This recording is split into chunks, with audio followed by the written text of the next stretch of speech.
Hello, hello, and welcome back to another, as always, very exciting episode of Mind the Force, a nerdy podcast about Star Wars and mental health. I'm happy to be here, your lovely host, Kristine McPartlin. James, I'm happy you're here, because you're the other lovely host, James Abbate. A good time is being had by all already. And we're extra excited for what I think will be a surprisingly delightful episode of Mind the Force. We are back at it with our character analysis shenanigans, as we are wont to do, and we are covering none other than the biggest, baddest bounty hunter in the galaxy, Mr. Jango Fett. James, color me excited. Are you excited? Quite so. You know, he would disagree with the description. I think he would just think of himself as just a simple man trying to make his way in the galaxy or in the universe. Ain't that the truth? Ain't that the truth? And it would sound just as suspicious as it did Yep. to a certain Obi-Wan Kenobi. No, this one's fun. This was like another character that I really, as usual, didn't really know not that I didn't know anything about. Like, I knew the canon information, but I got to dive really deep into the Legends stuff. And as always, Legends just makes a character so much more in-depth in general.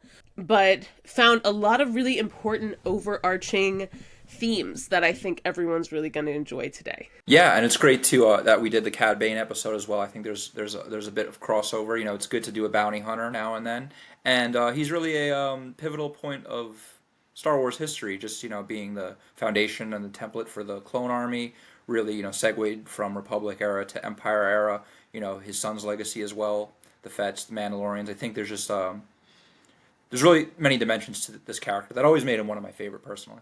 Right? And I guess it even makes me think about, would the clones, as a clone army and also as individuals as we come to know them later, would they be who they were without the way that, Jango essentially arranged to have them trained, whether he trained them himself or the Kaminoans just instituted this training program for them that I believe that they followed. I think they took that advice from Jango and really continued on with that in this very stringent Mandalorian lifestyle, which now I feel like I want to go back and examine the clones more and see do I see a lot of Mandalorian training style raising going on here? Because that's what Jango wanted.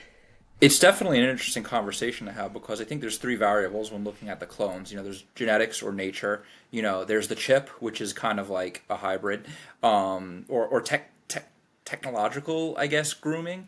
And then there's the nurture, which is that they are trained, i.e. by whoever, the Kaminoans or Jango, or even the Jedi, or the really Count Dooku in a sense through Palpatine's orders. So it's how they came about. I think you can see that Boba's most like Jango just through the nurture. So I think there's a case to be made that father-son relation in that case was what shaped Boba to be the most like him, as different as they are, compared to the clones versus Jango, where they had the other two variables a little bit more prominent. Yeah. Oh, well, yeah, there's a huge nature factor with Boba. Oh my gosh, the way that Jango loved Boba. That was beautiful. It's endearing. He really loved him so much. Better son than some others. A better father than some other, Right? Which just makes, Attack of the Clones, the scene where he picks up his dad's head, it makes it even more fucking sad. It's so because brutal. You're oh, man, that was just his whole world. Everyone right now, Google Mad Magazine. I'm sure you can find it. Mad Magazine, Star Wars Episode 2, Jango Fett. There's a little doodle, I think it was Sergio Aragonés. It was just, he picks up, the helmet, and his dad's head just falls out and starts bouncing along the Geonos and Coliseum floor. I loved it. It's so smart. Damn, that's fun. That is. I was kind of wondering what happened to that head when he picked it up. Robot Chicken rips on it a lot too, so it's a meme. It makes sense though why he went so fucking hard trying to kill Mace Windu. I would do the same. As a fucking child. Star That's Wars. one of my favorite thing about Clone Wars is how hard Boba Fett went. It's a vendetta. He said, I'm gonna get revenge. I'm gonna blow up these starships. I'm gonna hire these mercenaries. It's very much a recurring theme. Even in like Kill Bill, she's like, if you're sore, come find me one day. Get even when she kills Vivica A. Fox, or even the new Mm-hmm. White Lotus has a "You killed my father" theme. I'm here to seek revenge. It's classic. Don't tell me I haven't watched the Greek. new season. Oh, sorry, just the premise, not the plot. But no spoilers. But basically, yeah, this just kind of goes back to like Greek tragedy times. Just like with the Oresteia, Agamemnon, all that stuff. It's really you see a lot of. I definitely think Lucas and his team were inspired by the Greek mythos as well, which is really cool seeing that play out in Yeah. Star Wars lore. Well, I always love that. I mean, my favorite one is you're gonna know the name of the person. I'm gonna forget because pregnancy brain is real. Maul is based off a very famous Greek tragic character. Really, didn't know that. Yeah, the one who pushes the rock up the hill over and Sisyphus. over. Yes, Sisyphus. Maul is based off Sisyphus. Or at least Interesting. there are themes of Sisyphus because he keeps trying to like reach these goals or reach this like And whatever fall we can short. self-examine Maul's goals are of like self-importance in of like importance or grandeur, and he fails every time. So it's That's pushing that. the rock up the mountain, falling back down, pushing it up, falling back down. I feel like that's a great template that you can apply to a lot of the characters, not just Maul, as well as Tantalus. The one who keeps trying to reach for fruit and water and nourishment and relief, but in Hades and whatnot, he's just always forever just out of reach. And I feel like Tantalus and Sisyphus are very much they apply to the Fets, they apply to Maul, they apply to Vader. God knows, it's very interesting to see. Maybe it could be a stretch, but I don't know. I think subconsciously that's what literature does. Those themes embed themselves. They repeat. They reiterate. And Django. That's why I really liked him. I think he's a very rich character because there's so much to him that's kind of nuanced, under the radar. And here he is, blowing up, asteroids in an asteroid field in episode 2. But that said, he's still very, you know, there's more that's said about him through what's not said. And I think that's what we're here for, Yeah. right? He's a lot of he's a lot of action and few words. Definitely. Simple man. Yeah, right, simple man. Um but I'm excited for this episode. I'm also excited for a lot of things happening in the general Star Wars universe. I guess actually on Mind the Force news, um we were very excited to be nominated at the fifth annual Ambi Awards this year for Best DIY Podcast. I was Thank you. there at the awards ceremony and had a lovely time. We unfortunately did not win, which is okay because we are still nominated, which is an honor. Shout out to Abandoned Ruins Podcast, who did win in our category. It's a really actually awesome podcast. And you know what? We'll be back in there next year. We gonna go back and get them in even bigger categories in bigger ways. Maybe next year Jedi Master James can join me in wherever they have the awards. They were in Chicago, so I went to Chicago. Absolutely. I was Um, telling Christine, even the first two Lord of the Rings didn't win Best Picture, so you just stay in it, and eventually, you get your payoff. exactly. You know what? You just keep doing the work, and that's what we're gonna keep doing. It's gonna be good. And thank you for all of your support too, for even making us a thing. So truly, just keep listening, keep sharing, and we're here for you guys for the fandom. Yeah, no, it is honestly, it's probably my favorite ego boost when people are just like, "I love the podcast," and I'm like, "Thank you so much, thank you." But in other fun Star Wars news, we have a lot of fun things we're looking forward to. I mean, we are not a reaction podcast, nor would we ever be, but we still watch all the current Star Wars stuff. We have season 2 of Andor dropping soon, which I'm so fucking excited about. Oh my god. And the Tales, and in May. and and the tales we have Tales of the Underworld, where our guy Cad Bane is getting a whole little story extension. So happy to see that. And Ventress, We I'm excited for them to just continue retconning Ventress, because I mean she's just amazing. Like if you haven't read Dark Disciple, go read that shit because it is amazing. And Yeah, it's I my mean, favorite Star Wars novel. it's so It's a romance, it's a thriller, it's really everything, and it's canon too. It was because it was supposed to be unproduced Clone Wars episodes, but finally made it into the canon media in the form of a novel. Right. I loved it as a book. I loved Me it as a too. book. I mean, it Deeper. would have been cool to see the Clone Wars episodes. But I thought it was a beautiful novel. And in a show, you Yeah. gotta cut to other stuff. It's like either give me a movie with nothing but this, or give me a book that I can like really dig my claws into. Yeah, no, that is going to be awesome. I know they're dropping a lot of new novelization content, which is exciting. A lot of things around Vader, which is very exciting. Shout out to everyone who is at Celebration in Japan. I'm seething with jealousy. Seething. It's oozing out of my pores, but I hope you're all having a good time or whatever. Um, Maybe next year I won't be pregnant, or I guess next time I won't be pregnant, and it'll be somewhere equally as cool as Japan. I'll join you. A year ago, 11 months ago, I was actually in Japan, so I got to see a lot of You that were. and Star Wars content there. When I went to Mexico, it's really everywhere. It's ubiquitous. Very cool Yeah, to no, see. you definitely were. I was supposed to be in Japan in the fall, and then me and my husband bought a house, and then I was supposed to be in Japan in the spring, and then I got pregnant. So we The can see American how story. all that's going. So one day I'm gonna get to Japan. It is just not that day. And we'll do a podcast there. Who knows? Because we could find some nice memorabilia Hell over yeah. there. Hell Bring yeah. our mics and have a good time over there. Oh my god, that would be so cool. Either just like find a recording space or even just like bring our laptops and be like, press, we're just gonna record in Japan, I'll be fine. Like, we'll And upload to and Riverside. and with exclusive merch that we can only get over there too. It's really great going to like I don't really play with action figures anymore. Spoiler, but I saw some DBZ stuff, some Star Wars stuff. It was really cool. I I'm bought sure it was some so little cool. I'm Yoda. sure it was so Yeah, cool. it was amazing. Nice. Um, oh my god. Alright, so before we dive in to Big Daddy Fett, not the first Fett, but and certainly not the last. We of course have all the little business before the big business. So to stay up to date on everything Mind the Force, check us out in all the places. You have mindtheforce.com. You have Instagram. You have Facebook. And for all the latest episodes, please like, share, and subscribe. Do all that stuff. And share on your favorite streaming platforms. We're on all of them.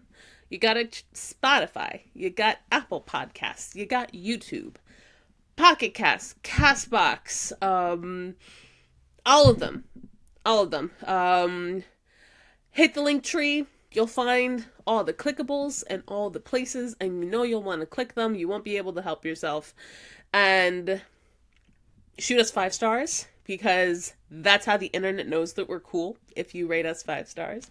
And if you say we're cool, we'll say you're cool. It'll be a mutual exchange thing. Email us all your big Star Wars thoughts, feels, questions, and smoke to mindtheforcepodcast@gmail.com.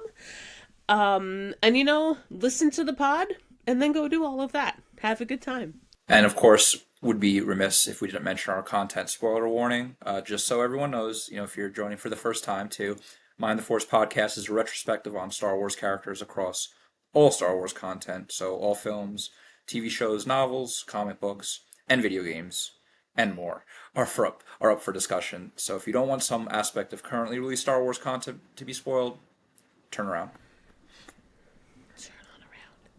Turn around. Turn the Go, beat come, but around. come on back now. You hear? Also,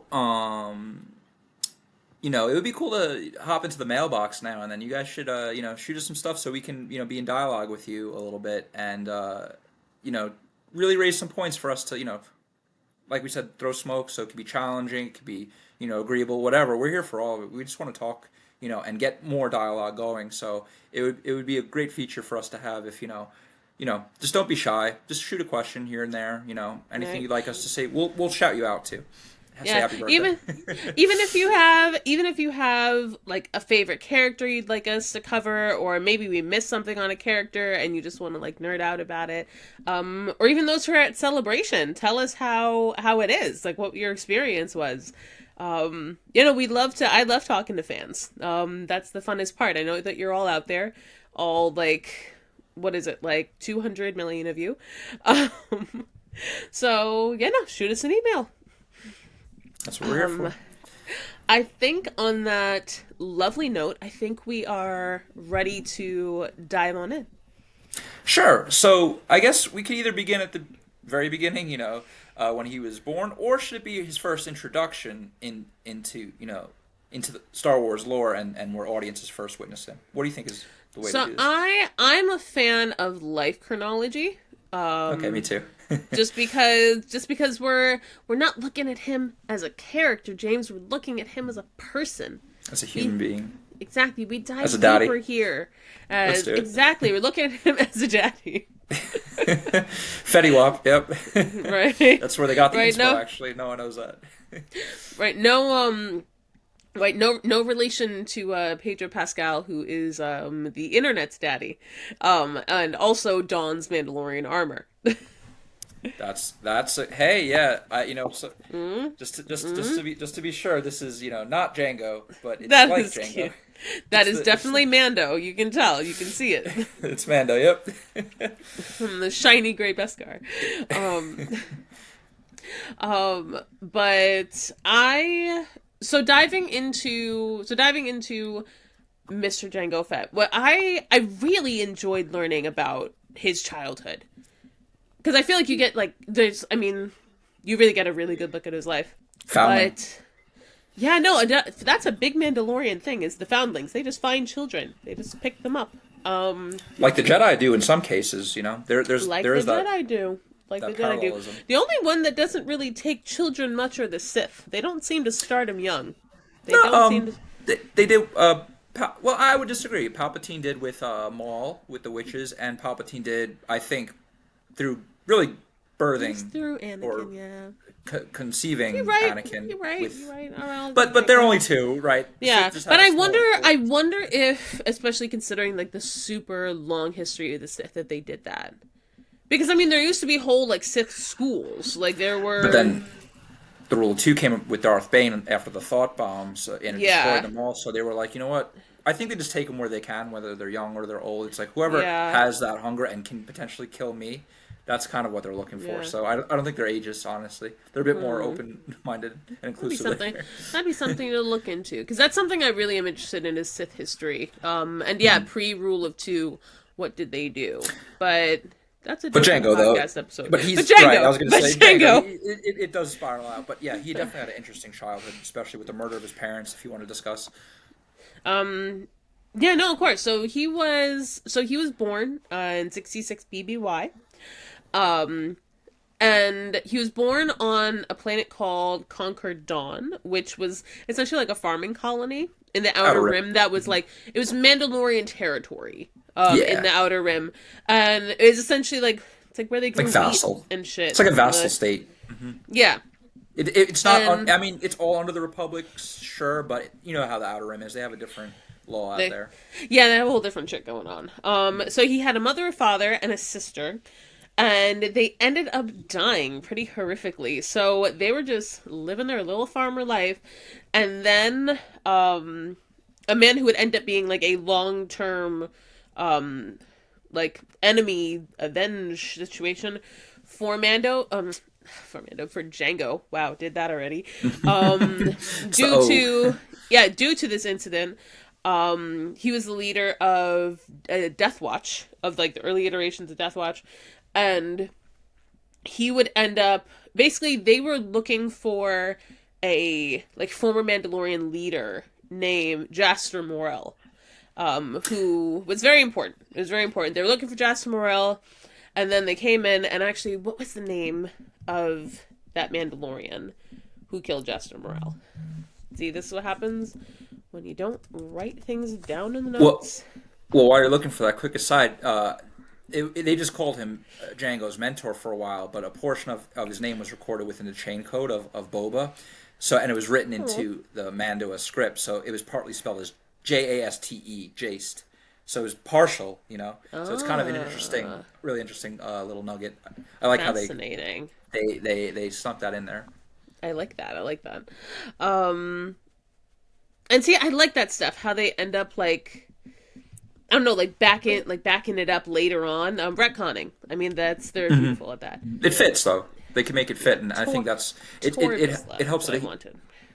there you go. Because Django's story is Yeah. so limited, as everyone knows. He dies in episode 2. Therefore, you know, he doesn't go into the Empire, the New Republic era, but his son does. However, you know, so everything we have is pretty much confined to either the old Legends universe, the new canon, but it's really only, you know, pre-episode 2 for the most part. So, you know, a lot of this stuff happened in the comics and video games, so we can always point you to that too. Exactly. Like, and we can point all that out in the episode notes. Majority of what we're talking about today is Legends comic and video game from the Bounty Hunter video game, which James can very affectionately talk about. Obviously, like Django from the films is really what a lot of people know, and like really just the second film, just episode 2, is really where he comes in. Obviously, when Obi-Wan goes and like discovers the clone army, blah blah blah.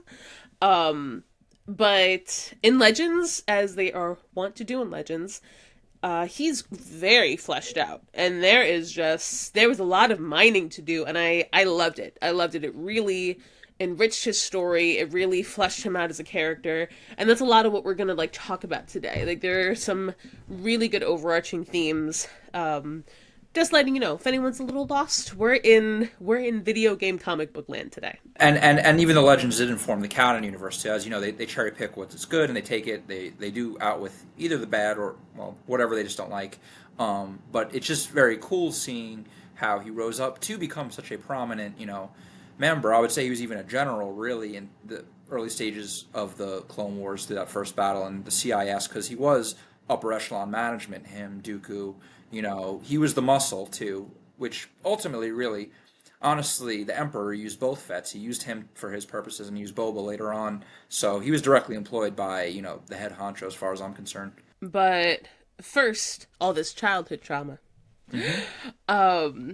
So yeah, so Tor Vizsla, of course, the clan Vizsla, if you've all seen Rebels, and dove into a bit more of the Mandalorian. Tor Vizsla, who was the head of Death Watch at the time, was hunting for Jaster Morel, who was the head of the true Mandalorians. So there was like this whole, like, for a very long time, there has been like different factions of Mandalorian beef, like ongoing beef. So anyone who watched Clone Wars, obviously, we're very familiar with like the new Mandalorians. So think like Duchess Satine, pacifist, like abandon the old warlike ways, trying to chill, didn't work out for them too well in the end. Then you had the true Mandalorians, who were very, very old school, very honorable, like followed like a very strict honor code. And that was quite a lot of them. And that was another faction, and they were not as much beefing with the new Mandalorians. They're kind of doing their own thing. And then there was the iteration of Death Watch, which, if you watch Clone Wars, you're very familiar with Death Watch.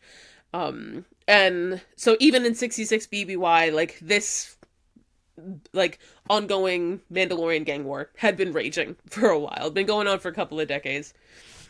And so Jango's father was kind of like one of like the leaders on Conquered Dawn.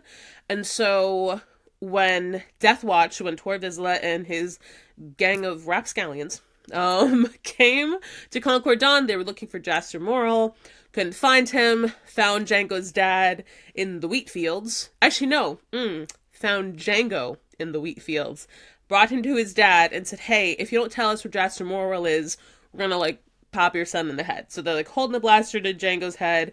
Jango's looking at his dad. His dad is like, I'm not gonna let anything happen to you. And actually then his mom popped off from the shadows and started blasting, which was very badass Mandalorian mom of her. Unfortunately, though, the ensuing firefight killed his whole family, and they burned their fields. So, not great. Literally razed the ground. So yeah. just pass. Right, and right, literally didn't, and just like like It, consequences of war. it's Like like literally Luke. just It's like Luke in the beginning of episode 4. He's like, I got nothing here. It's all everything's cinders now, and now it's like, okay, well now that the salt has been, deposited on the earth, now I'm going to a new future. What is it? yeah.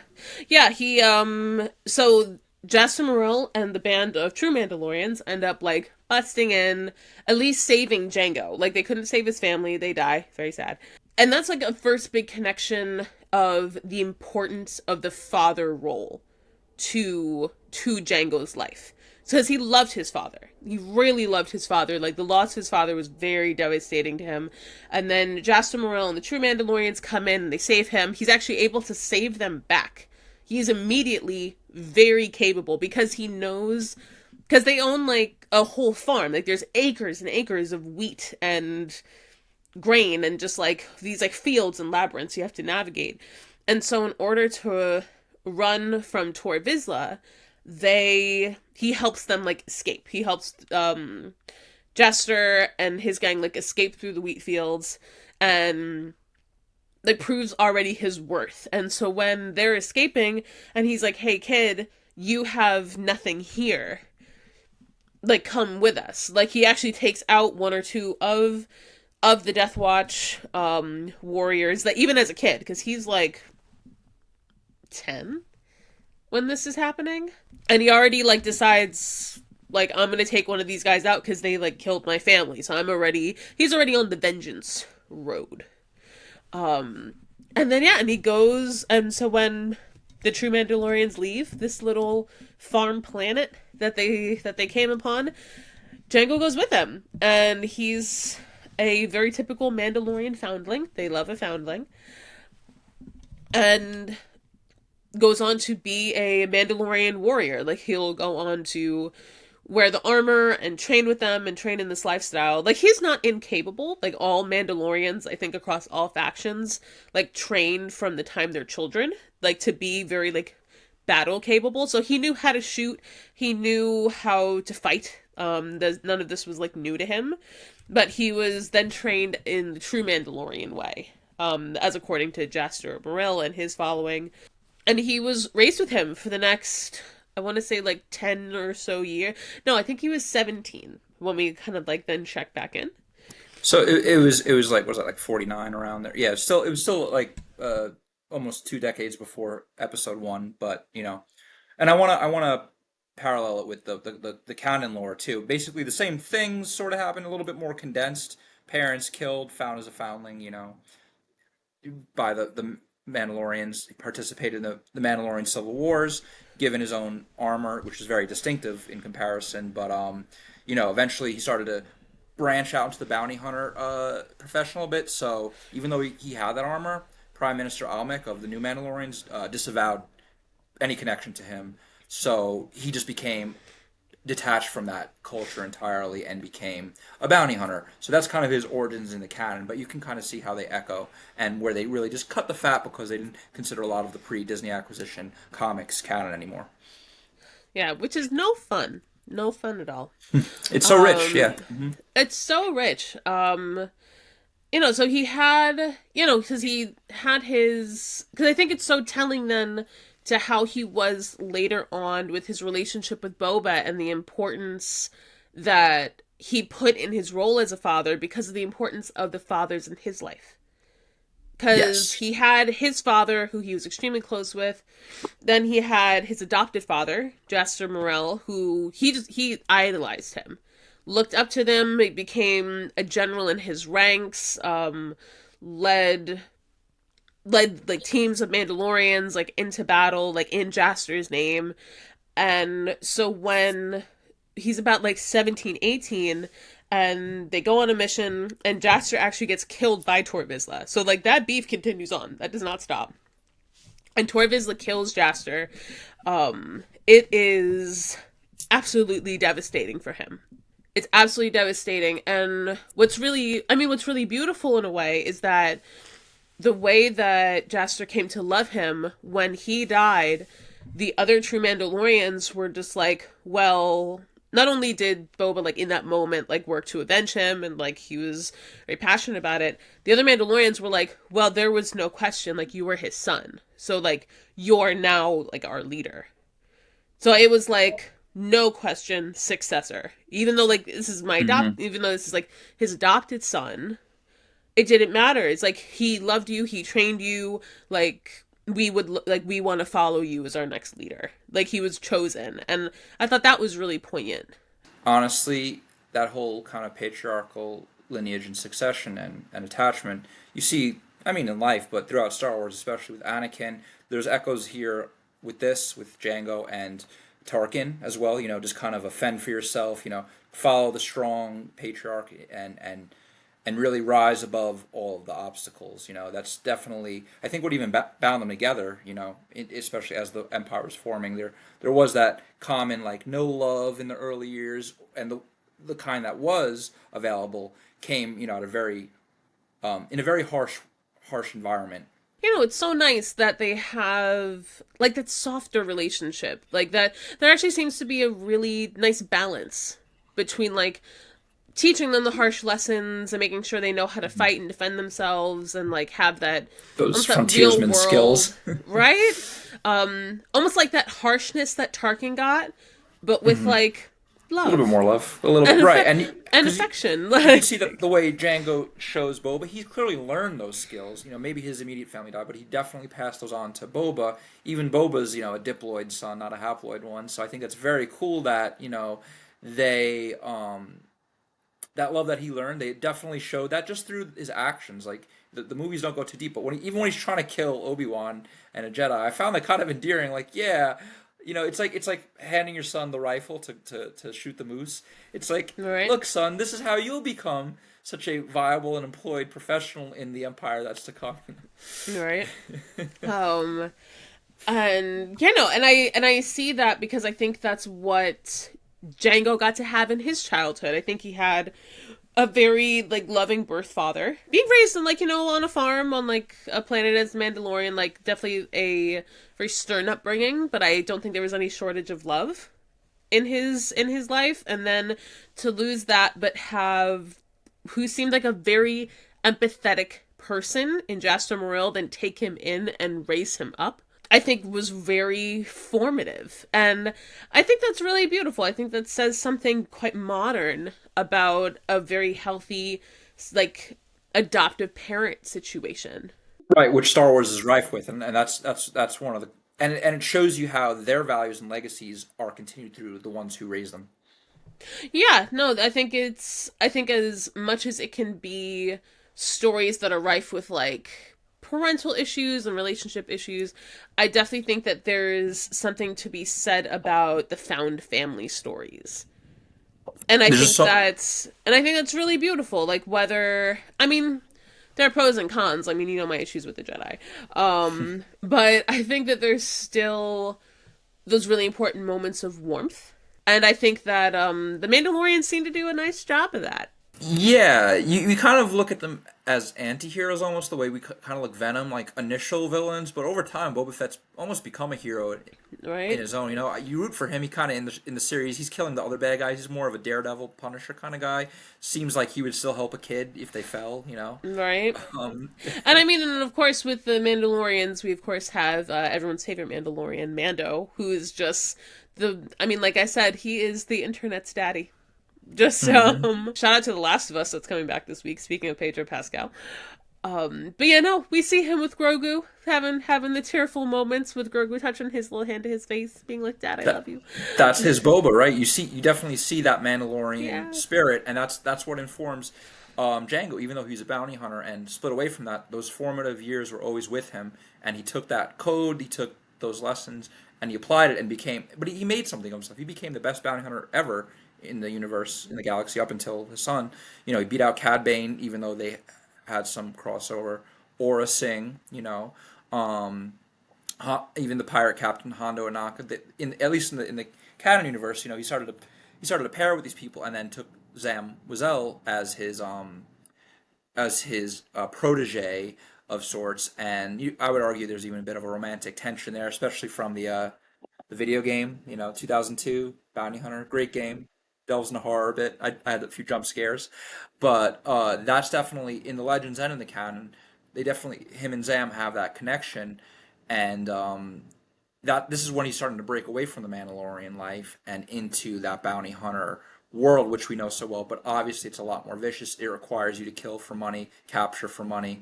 Sell your soul a bit. So Django kind of left that and became kind of part of that wretched hive of scum and villainy, or villainy and scum, and got his hands dirty a bit. Obviously that's why Dooku, you know, recruited him. I'm getting a bit ahead, but all I'm trying to say is that there was that point where he retained the best of the Mandalore, but also rejected what restrained him, so he could go out and be an individual. Whereas it was more regimented and social and group oriented. His Yeah. individuality took off, and it's ironic being the template for a clone army where there is no individuality. Right? And I think what another bit I found really interesting within Legends, just I guess, and it makes me think about it as you talk about how he went off and was an individual, but still retained like those Mandalorian values, is that I feel like he really saw, like, once he went through like essentially like that set up challenge that Dooku had set, because Sidious said, "Hey, we need a template for the clone army that these Kaminoans are making. Go and find like the best bounty The best. hunter, Who like the is the best." alpha male in the galaxy? Yeah. Exactly. Go find the best mercenary Who and works like out, does convince him crunches. to like be the template for the clone army. And so Right. he set up this challenge, this like fake bounty hunt for like 5 million credits or some shit. And of course Django won. Like he was able to literally corner the like gang leader, or like the mob leader, who was actually a fallen Jedi who used to be Dooku's Padawan like years before. And he had actually met her. I'd have to grab her name from the notes, but it's really interesting because so Django, at one point, when he's leader of the True Mandalorians after the death of Jaster Morell, and like they're still going on missions, and he's trying to move forward, of course, like with vengeance against Tor Vizsla, but also doing whatever Mandalorians do. At one point, they get betrayed by this governor who teams up with Tor Vizsla and ends up like reporting to the Jedi that Django's true Mandalorians are like enslaving people and killing children and doing all this bad shit. So the Jedi show up, and this is like Dooku Jedi era. So the Jedi show up saying, "Hey, we're gonna capture you," and they're just like, "No, you're not." And not only does like all of Django's like troops get killed, so like tons of Mandalorian, like basically his whole troops get wiped out, but Django takes out like 7 Jedi with his bare hands, Which like is by not an easy himself. feat, as we know. Very Yeah, few can and defeat Jedi. Sith, right, nameless, and a bounty hunter here and there.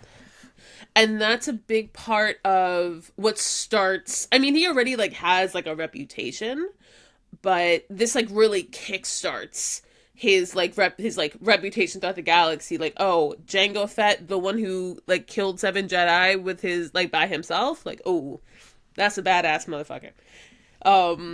And what's interesting is that Dooku and his Padawan were there. Like, they didn't end up getting killed. There were many Jedi who didn't get killed because Jango knew he couldn't take all of them out. But they were there, and that same Padawan fell to the dark side before Dooku did, and ended up becoming like an underworld mob leader, essentially almost like a cult leader, and that's funny enough who Dooku sent him to kill on this like false like bounty hunt. He did kill her, which is probably convenient for him because you also know that Sidious is always pulling the strings in the back, and he's just like, well, who's this bitch? That's not helpful to my plans. Because the rule of 2, it's like, who's this other dark force user running around with her bullshit, and that could Creating chaos. that could mess up the revenge of No, the Sith. Not the plan, as he would tell Maul. That I'm the plan.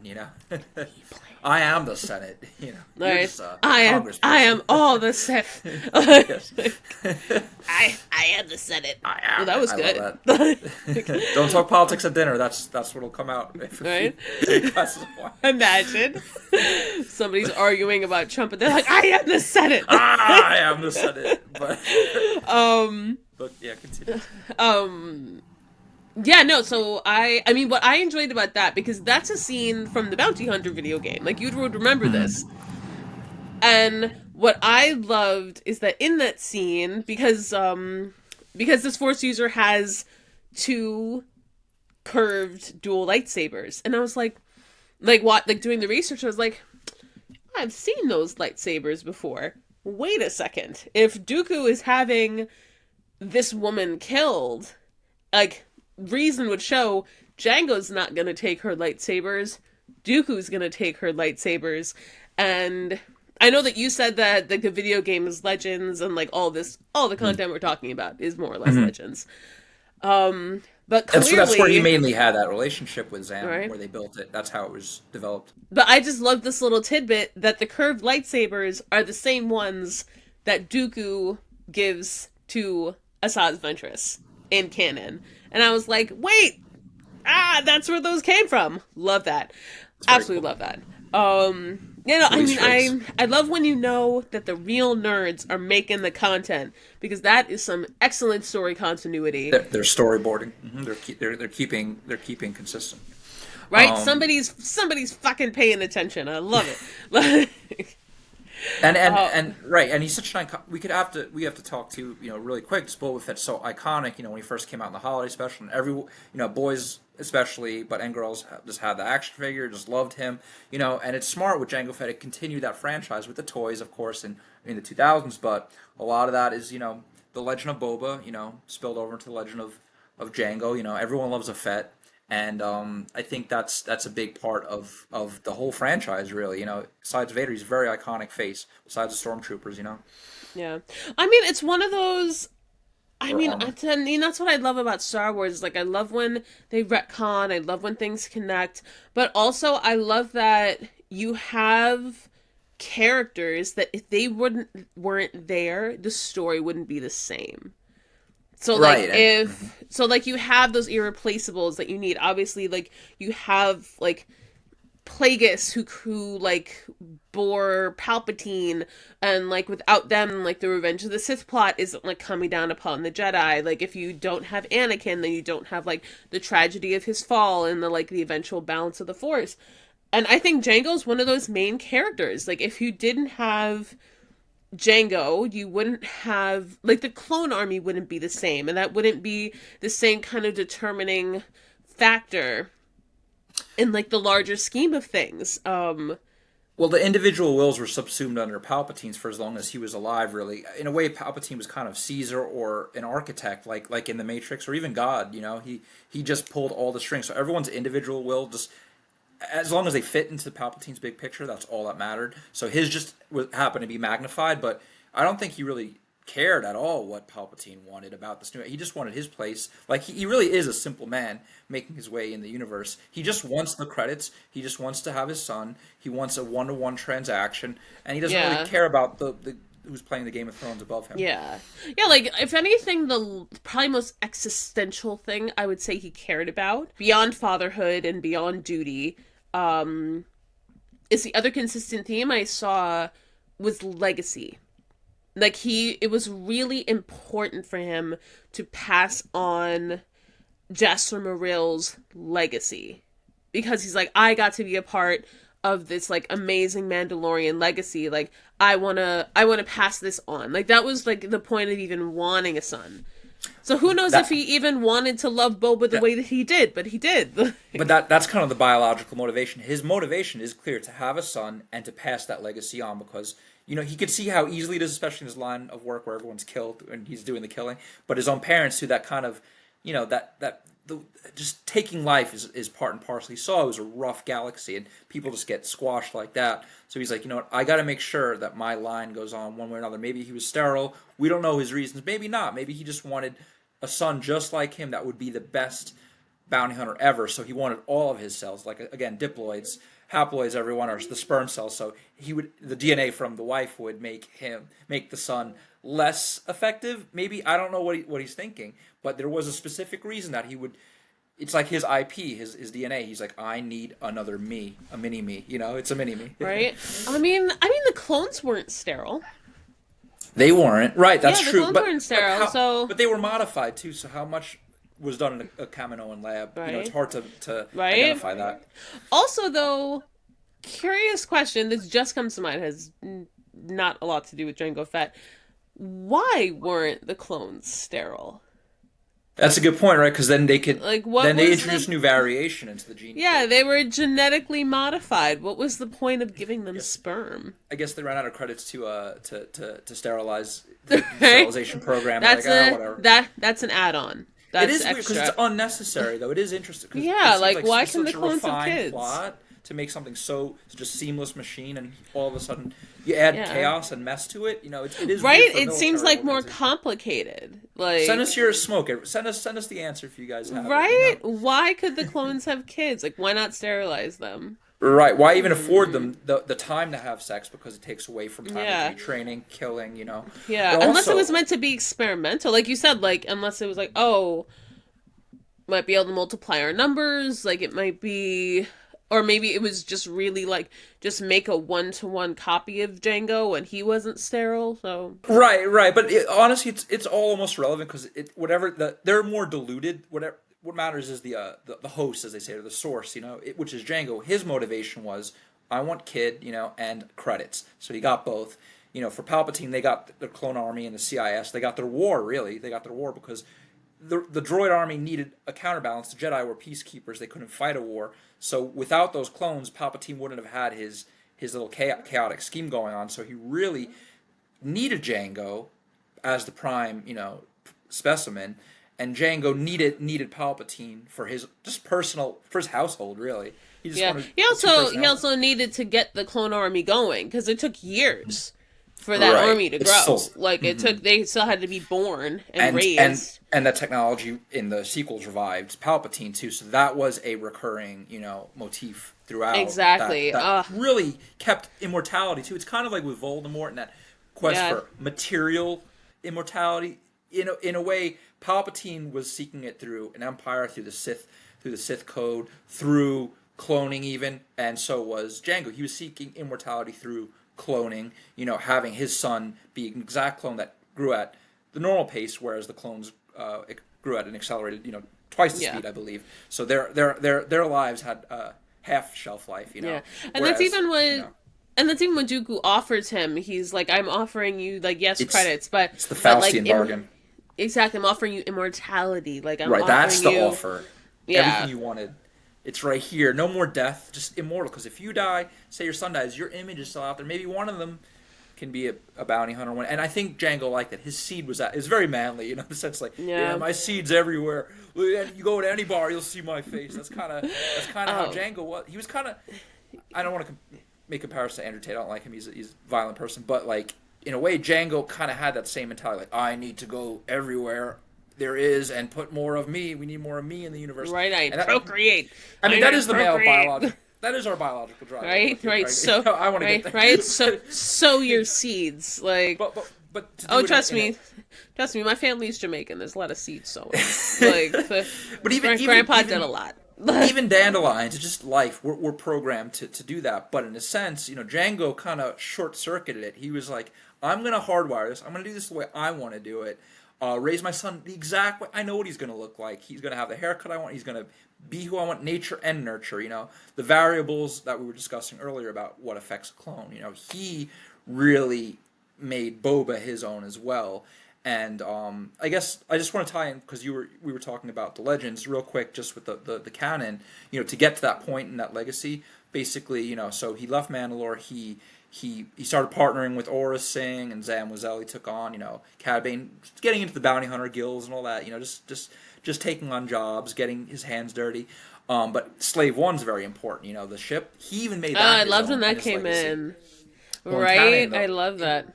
In canon, he takes a job on Uvo, not Uvu, Uvo, remember that? Uvo 4, which is a prison moon. So he just basically stole it, classic Jango, and he upgraded it.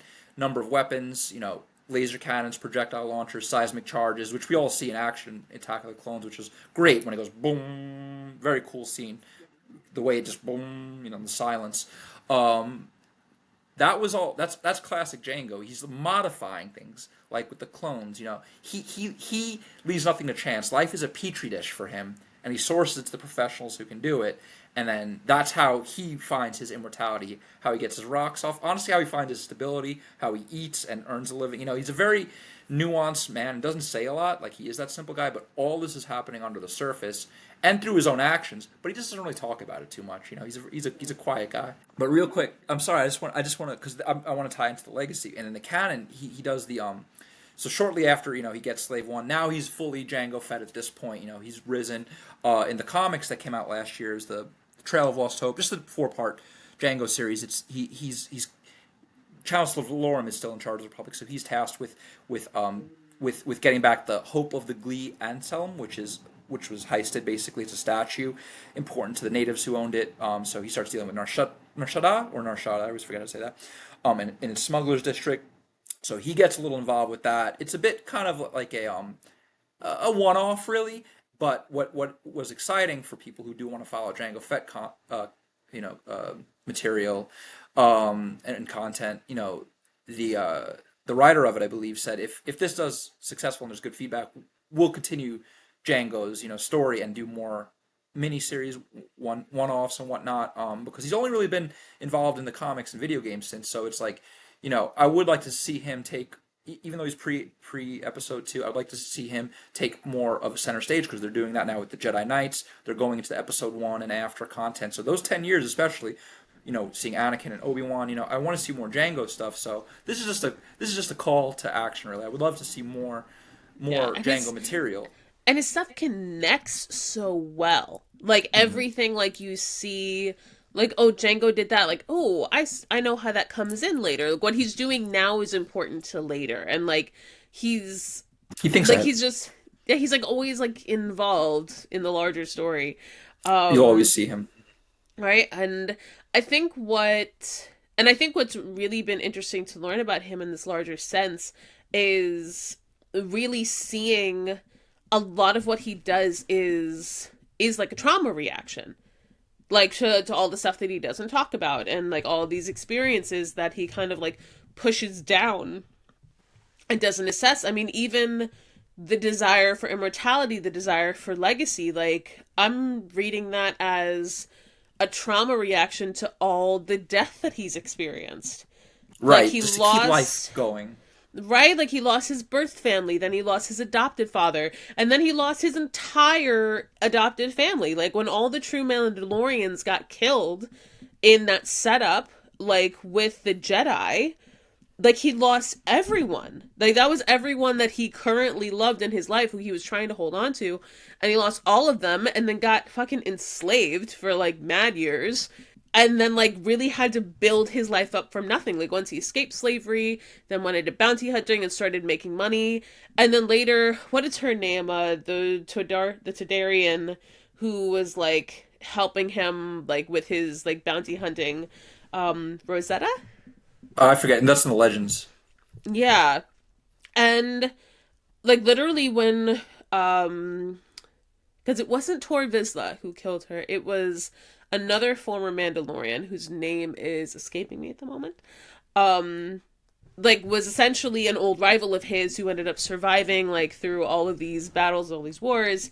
And that ended up being, like, kind of a rival bounty hunter, but they were always, like, out for vengeance for each other.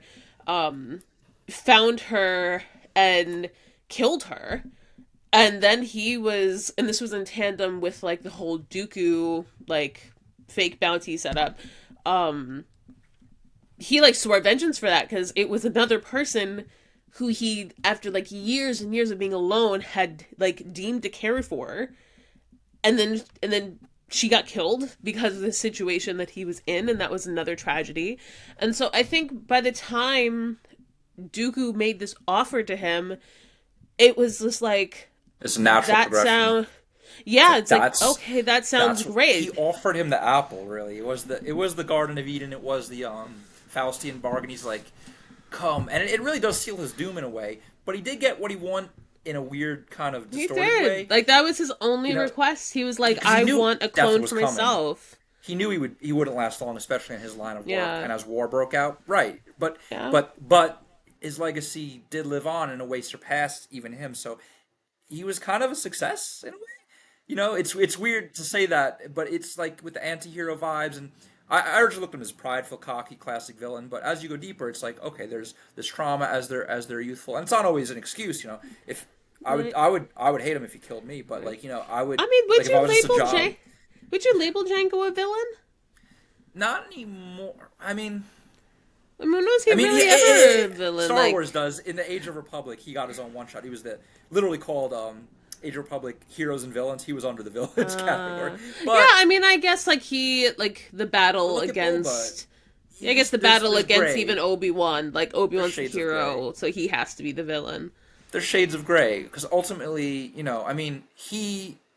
Okay, so like after Mandalore, after the Slave One, and all that stuff in the canon at least, and in the Legends, pre-episode 1, it's basically, or I should say pre-episode 2. At this point, we're past episode 1. He was already recruited by a man named Tyrannus on the moons of Bogdan. He's really using Zam and outsourcing her, so he doesn't get his hand. It's like the mafia, so he doesn't get his hands dirty. She's off doing she's a trigger man, really, or the trigger woman, and he's off, just overseeing it. So like she does a run for him, like she starts going out in the field, and you could see he's kind of looking at her as he is with Boba, as part of that immortal legacy. He's like, I got my little family here. Maybe I like her, and he's building her, Right. but unfortunately, I know she's a tragedy strikes. changeling. I'm kind of into it. But that's something, right? He's right. Yeah, I like Changeling, the way babe. she looks I now. love, there's a whole Doors song, The Changeling. It kind of applies, but she's very right, and you can kind of see him wanting to build his family, build his syndicate, build his entourage, build his little his place he calls home. But unfortunately, since he's such a professional, business gets in the way of that, and he does have to snuff her out. Sorry to say, because I guess we could talk, So in both, now we're coming to where Legends and canon converge. Right, Basically, as everyone knows, the two roads are CIS. meeting. Yeah, exactly. The CIS and Dooku recruit him. He's in Palpatine's pocket. He's the clone template at this point. From here, it's just basic common knowledge. Everyone knows his story's played in episode 2. We don't really have to go too deeply into the actual events, but the psychology behind them is like, okay, so Zam in the very beginning, we see him giving her the little things to kill Padme. He's recruited for the assassination attempt, and this is now where Palpatine's plan is starting to kick in. It's like, okay, one side against the other. Let's assassinate the senator. Okay, we'll Yeah. use Jango, for in cross purposes. It's a very Yeah, interesting. she's been a thorn in their side for like 10 years. Like, because like the trade, I Taboo. think it was actually the Trade Federation who hired him to kill Padme. Right, Obviously, right. like via But the CIS at the proxy end. by Sidious. proxy. But yeah, no, she's been like pissing them off for a long time, and they've made several assassination attempts on But her they're like, life, let's and get the obviously it's best. not going well. Right, so that's where let's get Jango and Zam. Yeah, but Django is just like, you know what? I can't have this tied to me. Like, this can't get back to me because obviously the importance of Boba and the importance of the clone army. He's silenced So I'm her gonna neck. I'm gonna outsource this to my girl, and when That that doesn't went go well. south, Well, that he punished goes her south. for failure, which is part of the Mandalorian kind of way too. Right, in a it's sense. kind of part of that code. Like, it's He not. brought It that wasn't back. surprising. Like, that was kind of like She they would've kind of done had a the same romantic thing. thing going on. But Right, she would have done the same thing. She dimed him. She honestly, he gave her till her very last breath, and maybe he did love her and find loyalty and felt betrayed because she was saying it was a bounty hunter called, and then he literally, it's like a sword through the throat, like shut her up here, the throat, where we communicate. He literally was not going to kill her, but he could have he was waiting to see what she was going to do, and then she was diming him out. He's like, Mafia, you're out of here. Sorry, I wouldn't have done that. You Sorry, forced my hand. pal. Sorry, palsy. But that's what led. But it was so foolish of Jango in the sense because that little dart's what led Obi-Wan Yeah, down to unravel that bolt later on. thinking like, oh, you're not The going to be whole able to trace this conspiracy. mysterious Kaminoan It led to dart. Geonosis because of that dart, yeah. Yep, and you know, Django was a little and sloppy. underestimated our man Obi-Wan. Not the That's first and not the that's the thing. last. He underestimated the Jedi, and that's always the downfall. These guys, sorry to say, but that little. So it was kind of his love for Zam. I think it's love, and his recklessness in using that Kaminoan dart really was his undoing in the end. It led to him being decapitated by Mace Windu just because he wasn't as professional as he thought he should be. He let emotions in, and he let sloppiness in, and it undid him. Yeah. Yeah, no, I think that I mean the only people that really deal in emotionlessness within Star Wars are like the Jedi and the Sith. I think that the Mandalorians are actually Very emotional. quite emotional, quite passionate. Which I don't Sparta. right? Like this is Mandalore. Like and I think that one is what makes them such like vicious warriors, but also really gives this larger sense of I think community, which is like kind of the downfall of the Jedi and the Sith, and that they don't have that same camaraderie. I mean, I guess they have it around the Force, but they don't have it around love. They don't have it around family and legacy and community and I guess even a sense of like nationalism, if you want to look at it like that. But the Mandalorians have that, and they do seem to endure. Like if Mandalorians do something, it's fucking endure. It's definitely everyone kind of finds their own way of handling it. And Django was kind of a unique, upbringing in the galaxy. Not everyone really had his way, but everyone kind of ended up the same, in terms of like the bounty hunting field. But he in a meritocracy he did rise to the top. He was very much the best of the best, the cream of the crop, by skill really, and by fortune a little bit. But he applied himself. He was very diligent. He was a hard worker. And I know this is again dropping bodies. I don't support killing people, but I think it was very interesting that he was head and shoulders above the other bounty hunters. Like, why didn't Cad Bane? Why wasn't he chosen as the template? Why did Dooku choose him? Was it the abs? Was it the six pack? Or was it because he fomented a reputation over time? Everyone said, "Who's the best? Who has the highest price in the blue book? Who's going to charge the most? Who's reliable? Who has the success rate?" They're like, Django, without a doubt. And that's Sidious knew that. He's like, he's part of my plan. Yeah. I think that I think that it was definitely an obvious choice, and I like that we get to see those two sides of Django. That there's this very capable warrior, there's this very capable strategist, and then you get to see those softer sides in his relationships with his family, and then with Cam, and then with especially his relationship with Boba is just beautiful. Like that was like It's really a caring. priority for him. Like that He was wanted a to make high him. priority for him. He didn't just want to make him him, which is obviously there's many explicit declarations of that, but he did want the best for him, and that's kind of what any father or parent wants for their child. And he was a better parent than some of the good guys per se. Maybe he was a bad man, but he was a good father, at least in the sense that he's like, I'm teaching you how to shoot straight, so you can provide for yourself and put food in your mouth and live another day to do it again. And I'm like, that's pretty. I mean, like even Uncle Owen was kind of a bastard to Luke. He's like, no, you can't go shooting swamp rabbit. You're farming for another. Sure, that's discipline. I get that. Don't get me wrong, but like Django and Boba just had that connection, that relationship. Owen, and the way he raised Luke, he let that bitterness over Anakin and whatnot, like it was left a bad taste in his mouth. And since he was a little bit kind of a dick to Luke, whereas Django kind of had that easygoingness with Boba. Boba loved it. He's like, yeah, Dad, let's go do this. And that's why he wanted to take vengeance after obviously Geonosis. Django made the mistake to fly, and he did kill himself by jumping into that field against or that Coliseum against Mace Windu. But that's why, because and it's so that was the most iconic visual for me in Episode 2 when Boba's just holding Oh my god, the Django's tragedy helmet. of it, and like There's so much artwork over it.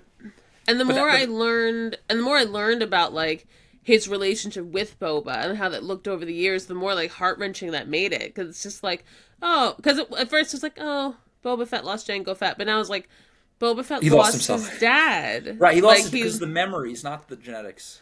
yeah, And that's what and that was really beautiful. I think, it was defining of parenthood and family. Yeah.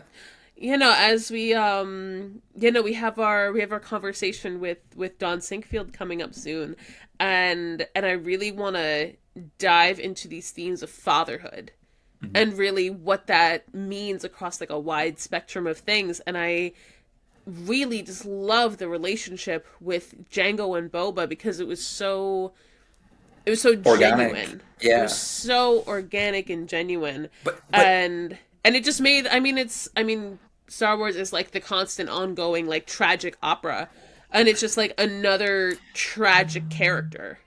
well, Um, that's why ultimately, like, in the Clone Wars, especially, Boba seeks vengeance against Mace and the Jedi in general, and to carry out these, you know, haywire, harebrained schemes almost, which he almost really succeeds in actually, because he's very much, he misses his father, and that was such the most precious thing to him that he's willing to do the most, evil things possible, and I mean he's already killing for money, but now he's like out on actual revenge, and letting that kind of like corrupt him in a sense.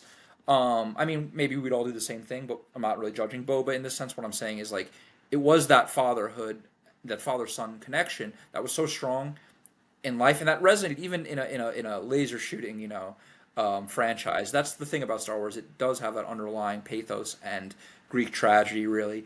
But really, what it came down to was, and I'll just end with this. Really, is Django spent his whole life wanting Boba to be like him, and Boba spent his whole life wanting to be like his father, and so in a way, you know, successful, passing of the values, even if they're not as conventional and they're a bit more, yeah, like I said, murderous. But right. it's Well, just, it was that legacy, it was that immortality, and I think he set out to do it and was successful.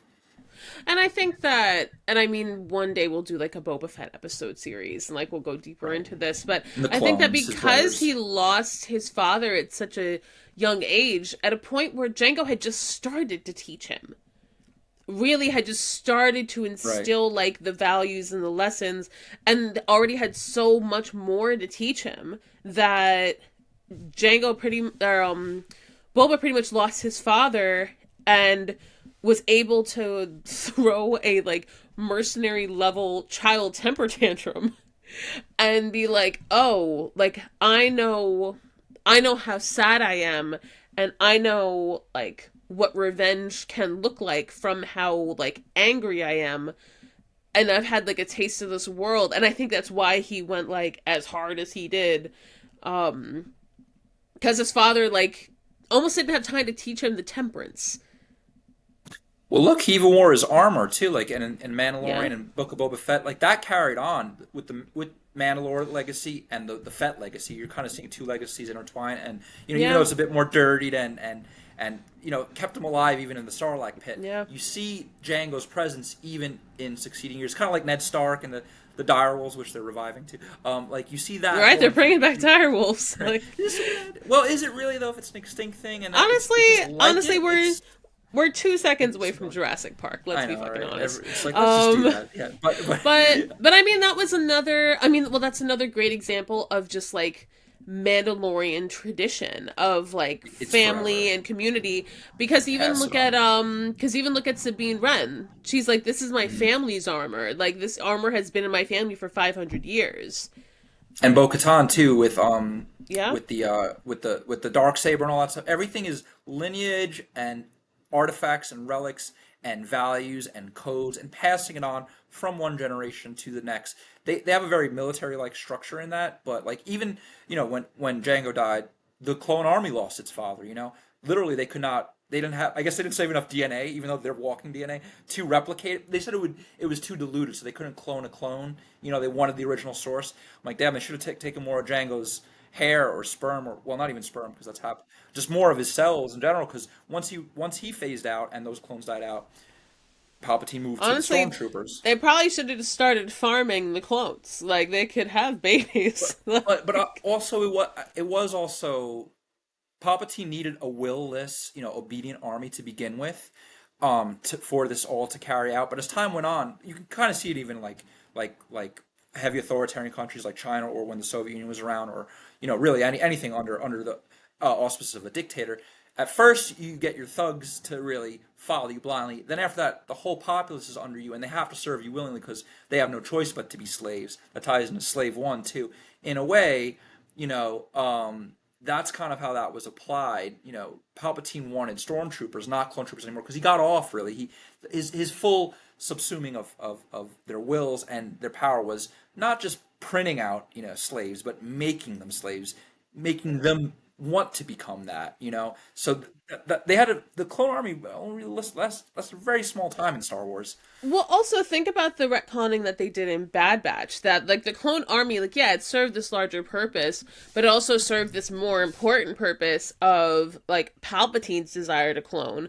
So it's like okay, once like okay, we can make men, we can make people. Now we need to make force sensitive bodies. Like we need to Yes, make force sensitive clones, and that's what like the grafting. continued experiments were on Tantus, Hmm. Tantor, whatever that planet was called, where they were And with like, where Omega they, too. yeah, where they had like Omega in prison. It's something with a T. I forget now. More pregnancy brain. And that was the whole point of that was like so the clone army was just kind of like convenient step one, and it's like then they like took out all of fucking Kaminoa and Camino, said like yeah. okay Mhm. or Camino they took They out wiped all of them out. Camino and then stole the scientists and said okay now we need you to do this Right. like It's under like Project Necromancer. the mad scientist, though. That's a recurring theme, especially in the High Republic comics. What's his name, Bulan? They have like just characters who operate as like Victor Frankenstein. It's like you technocrat, use the evils of science to create these new beings. It's Prometheus, really. And that's Yeah. that's what Frankenstein is too. It's Prometheus Yep. bound, giving the fire to mankind. You are God. Now you play it, and that's kind of, to be honest, Django's the only person in all of Star Wars lore who could say they had a whole clone army, based after him. Right. Even the Snokes and the Palpatines, they didn't have as many.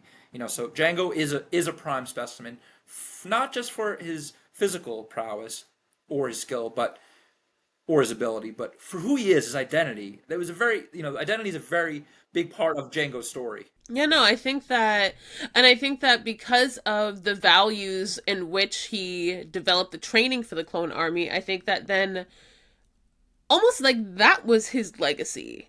Like, look at like these amazing characters that then like carried on because of, Rex. I think like the values that they were still raised in. So it's like yes, he has Boba Fett, and like that was like how he really carried on his legacy. But if you look at the larger picture like the clones are an extension of him. They're an extension of who he was. And And look how great Rex is. That's his best self of what he could have right, been had he went down the right path. How the right people around him, just right, goodness. Because you see all the faces of the many faces of Django through the clone army, right? Even Omega could change his sex too, which is an interesting scientific, little right. That was discussion. cool that they had the female ones in Bad Batch. But I Also, love. like, why have we never had the Boba Rex crossover? Like, where's the We will. crossover episode? You hear this, Disney? They'll do it. They'll do All it. right, come on. Like, you can just slip it into Ahsoka. You can slip it in there. Like, we all know we want it. Just give the people what they It's want. gonna happen, right? The Clone Wars, Rebels, Ahsoka. I like how you're kind of seeing the overlap and the different lines Yeah. of succession. But Well, you that's know, what well, I'm excited to see what we get in the Mandalorian Grogu movie because that's what it all is. It's like all of these right? live action things It's the converging. So Avengers version of it, right? it's literally Endgame. It's literally Yep, Endgame. it's Endgame. Yeah, I know. Well, Um, they're doing a great job, and honestly, like I think we covered a lot of Django. Like even though he's around for a short time, obviously you could see his legacy goes so far. He's such a multi-dimensional, multifaceted character, and the brilliance and beauty of him is just that, it's not all poured out there. You really got to dig deep, or just kind of look in his eyes. He's a good actor too, Tamora Morrison. You can obviously kept him employed throughout the Star Wars franchise as a vet, in Obi-Wan, as right? a abandoned Clone Wars vet. Like it's just amazing that they even, in the special editions, I remember in the 2000s, they got rid of that old, you know, Boba voice, and he sounded like RFK, and then they replaced it with what's his name, with Tamora Morrison. So he filled in and an Empire, and I think he had a speaking line in Return of the Jedi, and even was recast in the Book of Boba Fett and Mandalorian. So it just shows you, like, how helpful the actor was too in building this character to the point where they're like, "Hey, you're a clone also, so we need your IP, we need your likeness Right. I back. You mean, got an endless he job here, buddy." said he's like, I'm always game to come back. I'm always game to do it. They just got a call. He was in a really good movie, like a non-franchise movie that I saw recently. I wish I could remember what it was, but I was like, "Oh, that's Tamora." I was like, "No way." If I'm saying that right. No, doing other stuff. I mean, Star Wars can't pay all the bills.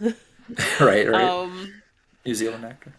um, but as we continue to look at Jango's relationship with Boba and his larger relationship with the clone army and what that all means for his legacy and his role of fatherhood and role of nurturer.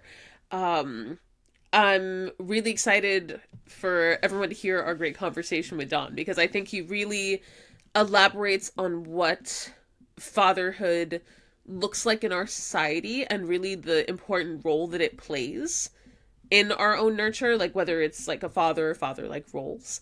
And so everyone may fondly remember Miss Don Sinkfield from our first psychology episode, from our first condition assessment that I did with Anakin, very early days of the pod. And he was awesome, and he's awesome again. He came and did it again. Don Sinkfield Thank you very much. Don Sinkfield is a licensed mental health counselor and certified anger management specialist.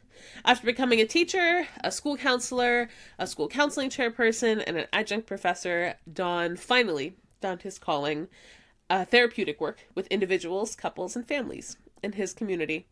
In 2006, Don was the founding staff member of the Urban Assembly School for the Performing Arts in Harlem, New York. Then in 2010, he founded Help to Adjust Counseling and Anger Management in Valley Stream, New York. And in 2018, he partnered with Clinton Clovis to form the New Hope Mental Health Counseling Services. We did not make that up. He still has a business Passion called for the New the fandom. Hope.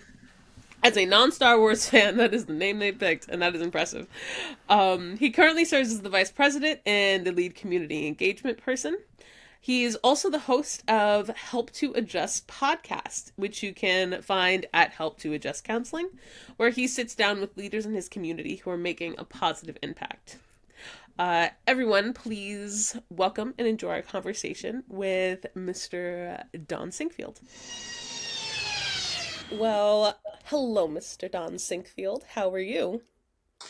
I am fine and happy to be here, to be part of your creativity. Oh, shucks. You are always the charmer. It is so nice to have you back on the show. As our long-term listeners may remember, Don was our first mental health specialist on Mind the Force and really set the tone, I think, for the level of intelligence that we try to bring to Mind the Force. Honestly, we weren't even a video podcast then. So everyone say hello to Don's lovely face. All right, looking good, looking good. I mean, as you were chatting about with James, still new to the Star Wars universe, but you've picked up a few things along the way since our last conversation. Yeah, Star Wars, I mean, I think you really made me aware of how rich in psychology themes Star Wars is. And, truly, I think some of the things that we'll discuss today are great topics that everybody can understand and relate to. No, I'm definitely anytime we can turn a head or two to the Star Wars universe is very exciting. Are things still going well at A New Hope?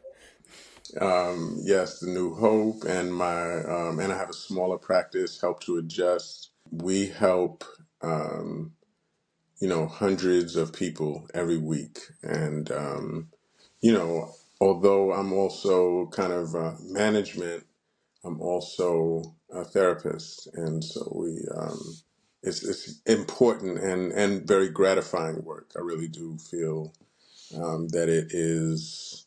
It's just it's satisfying to know that I actually contribute to people's well-being emotionally, mentally. Oh, that's wonderful. And I know when we last spoke, you said that you actually did a lot of family work. Hmm. Well, that's why I thought about you for the particular themes that we've uncovered with Django, just around fatherhood and legacy and identity, and I thought that you would be a really wonderful person to speak with on this topic. Well, thank you. I'm gonna give you my best. You know, couples, um, family counseling, adolescence. It's really when you bring families in together, and you help people to get through the main themes of life, most of them having to do with work and love and emotion. It all makes a big difference for people. Well, that is wonderful. I'm sure that the patients who are at your practice are immensely grateful. But if we dive into things with Mr. Jango Fett, I would love to share with the audience the kind of the scenario, the layout that we gave you, and then I would love to hear your initial thoughts on this very enriching character. Okay. The story of Jango Fett strongly highlights themes of fatherhood, legacy, and identity. Jango often Jango, often perceived as a ruthless bounty hunter, reveals unexpected emotional depth through his role as the father of Boba Fett, his unaltered clone. In canon content, particularly in the Attack of the Clones and the Clone Wars, Jango's decision to raise Boba as a son rather than a soldier showcases a rare vulnerability and intentionality, suggesting a desire to pass on more than just genetic material. Perhaps a code, a sense of purpose, or a life beyond servitude, as the larger clone army faces. Legends content further expands on this relationship, depicting Jango as a complex figure striving to provide stability, training, and moral grounding amid a violent galaxy. This discussion emphasizes how Jango's fatherhood challenges traditional views of parenting within the Star Wars universe, contrasting him with both Sith and Jedi models of mentorship and legacy. Ultimately, this episode reflects on how Jango's story offers a powerful lens for examining chosen family, trauma, and the desire to create a better life for the next generation, even when shaped by a world of conflict and loss. Mm. Yes. All right, I bet you all didn't quite get that from his like two scenes in Attack of the Clones. I learned a lot about Jango researching for this episode, and it's just been so satisfying just to not only look at those small snippets and see kind of like this bigger moral picture going on, but then to see his extended universe content and understand his background and his life and kind of all the different identities that shaped him throughout his life, and then just to see him settle so happily in fatherhood. I think it was really a really beautiful way for his story to turn about. So Don, what was your kind of coming at it from this is what you know about Jango Fett? What were your initial thoughts? Well, first is that if you, Django Fett as a character, what I've learned about him is that he's really the prototype in some ways of manhood, stoic, calm, a warrior, um, unfazed in the face of stress and danger, brave. And then the idea that, this brave, warrior wants his son to be more than just the genetic clone that has been the what has been what would seem to be the meaning of his life. He wants in some way more than that for his son, and he's protective of his son, and you might say that it really brings the idea of legacy and fatherhood into into Star Wars, and those two themes are very powerful themes, which I think we can explore in depth. Do you feel that a lot of the times, I suppose usually with your patients, or I guess like with society at large, do you think that when we like think about fatherhood, that we think about that sense of legacy, that sense of passing it on? Because I feel like historically, obviously, like fatherhood was so much about lineage. It was so much about carrying on your family name and your line, whether it was for inheritance reasons or family security reasons. Do you feel like we still think about it that same way, or do you feel like it's become a little skewed in modern times?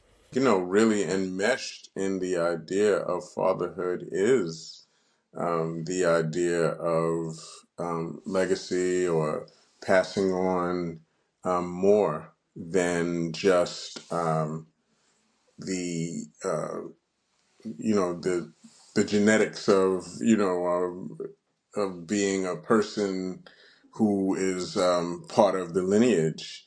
Enmeshed in fatherhood, I think in modern times, if you think of what the topics are that people are discussing now, um, it's generational wealth. And when you think of what people are doing with generational wealth, it's not just buying more things. It's people are creating foundations and charities to. I know somebody personally who has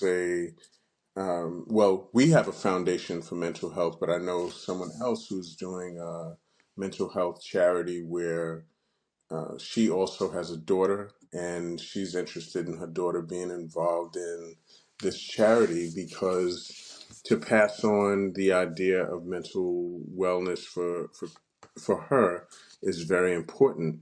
And so when you really think about it, the the things that people are doing, even if you look at the classic examples of Warren Buffett or the millionaires, billionaires that are around trying to pass on their ideas. All of those themes come into family, legacy, fatherhood. Robert Smith, the millionaire who, or maybe billionaire, who took the whole debt of the class of 2019, the Morehouse graduates of 2019, and wiped out their debt, which cost, over $34 million.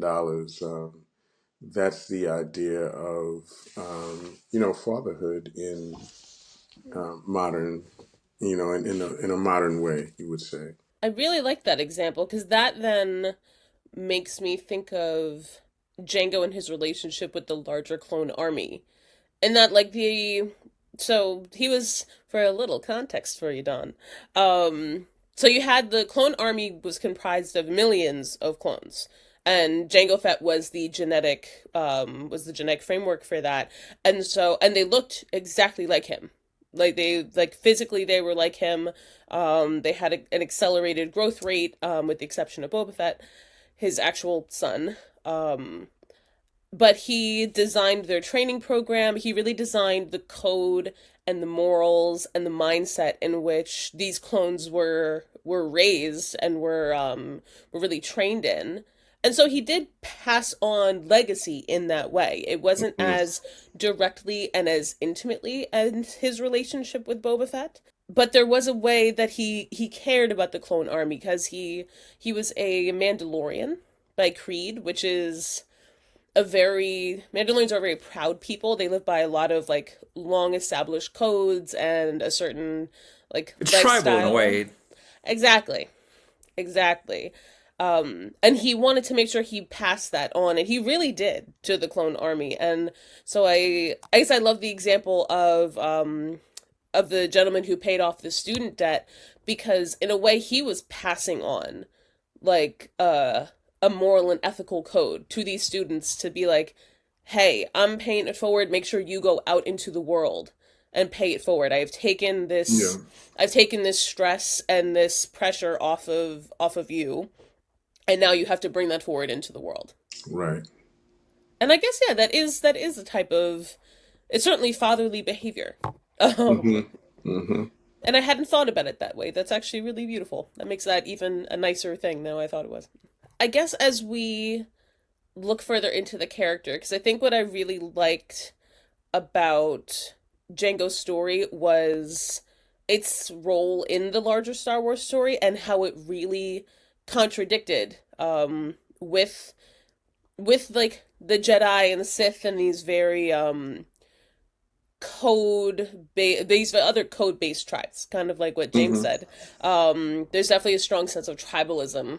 Is a large theme within Star Wars. Jango Fett was pretty much like the last of his tribe. He was considered at the time to be the last Mandalorian. Um, in the larger universe, we don't exactly know if that's true, but he definitely had a much different way of showing his creed to his protege than like the Jedi did, because they don't do it in a very paternal way. Mm. And I think that it was an interesting juxtaposition between having a very affectionate parent and kind of having just like a more unaffectionate parent, the very unempathetic. How would you say you see that in real life as far as the importance of raising a child kind of in that more affectionate environment and the benefits that that can Yeah. play in someone's life? Right. I mean, if you think about parenthood from a very um, base perspective, you would, the idea of the father cub, pardon me, the father bear or the mother bear is to protect the cub, right? And so dads want to make sure that their children are all right. And so, in the way of all of the things that a father would give to make sure that their children are all right, providing physical protection, protecting them from information that could be harmful or too emotionally taxing for a child. Like all of those things are, um, what our Father does. But then, deeper than the just protecting them from information or protecting them from harm physically is, really making sure that that child knows that the world is not always a safe place, and giving them the tools to protect themselves, and also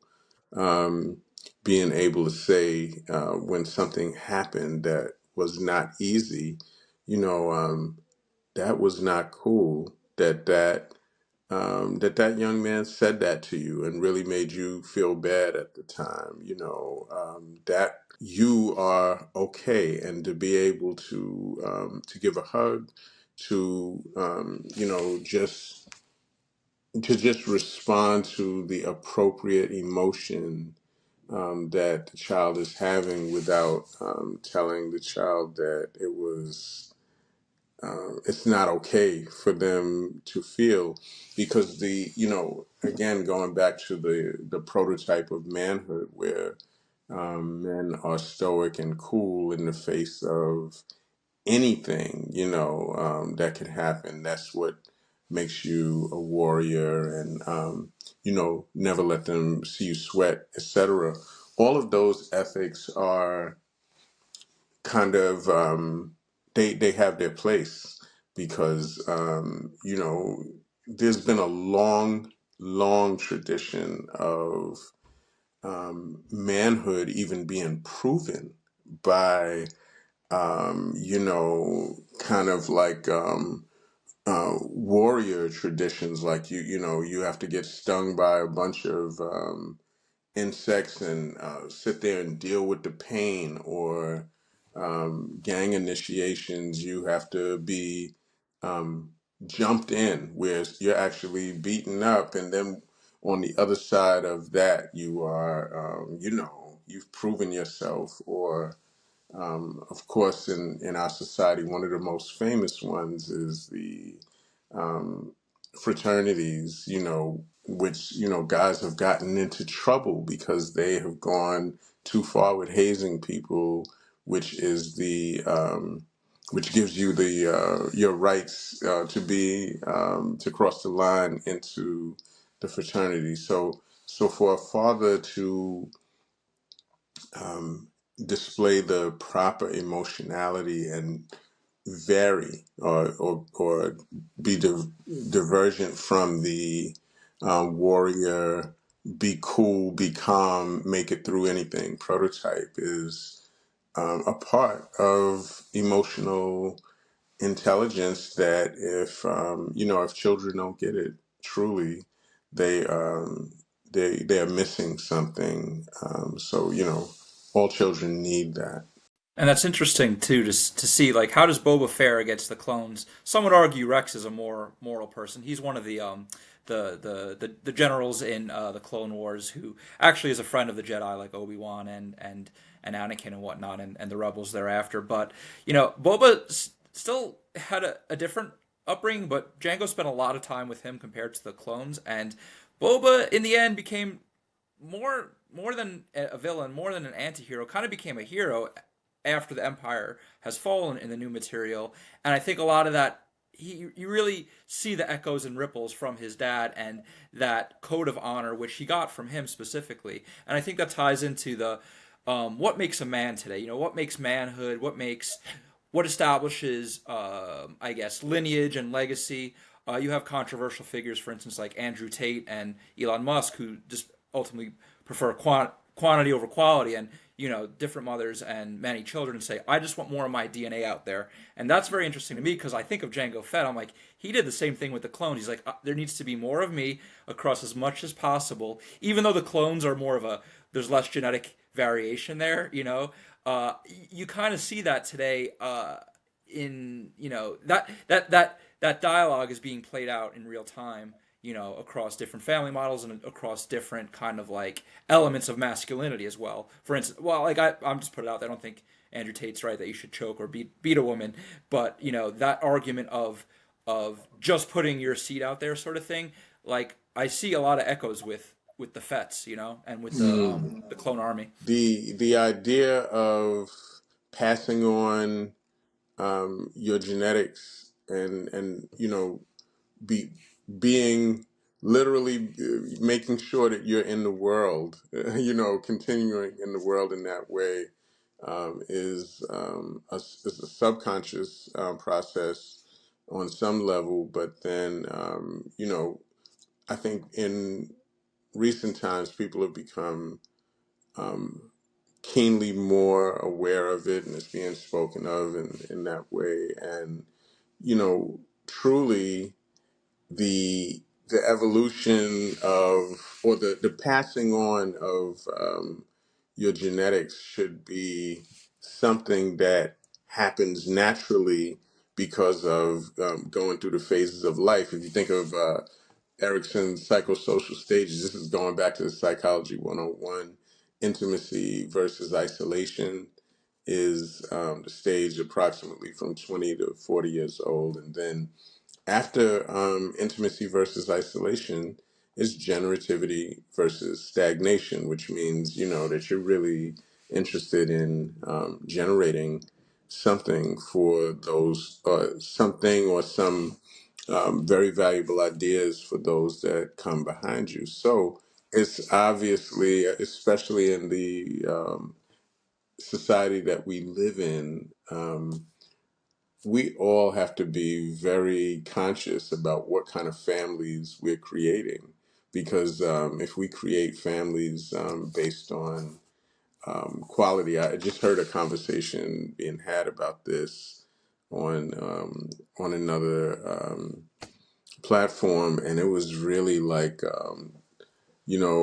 a guy was being taken to task for basically saying that because he has the means to afford having many children, that he should, because he was really saying that those many children can be in different households, and he can, afford to raise them.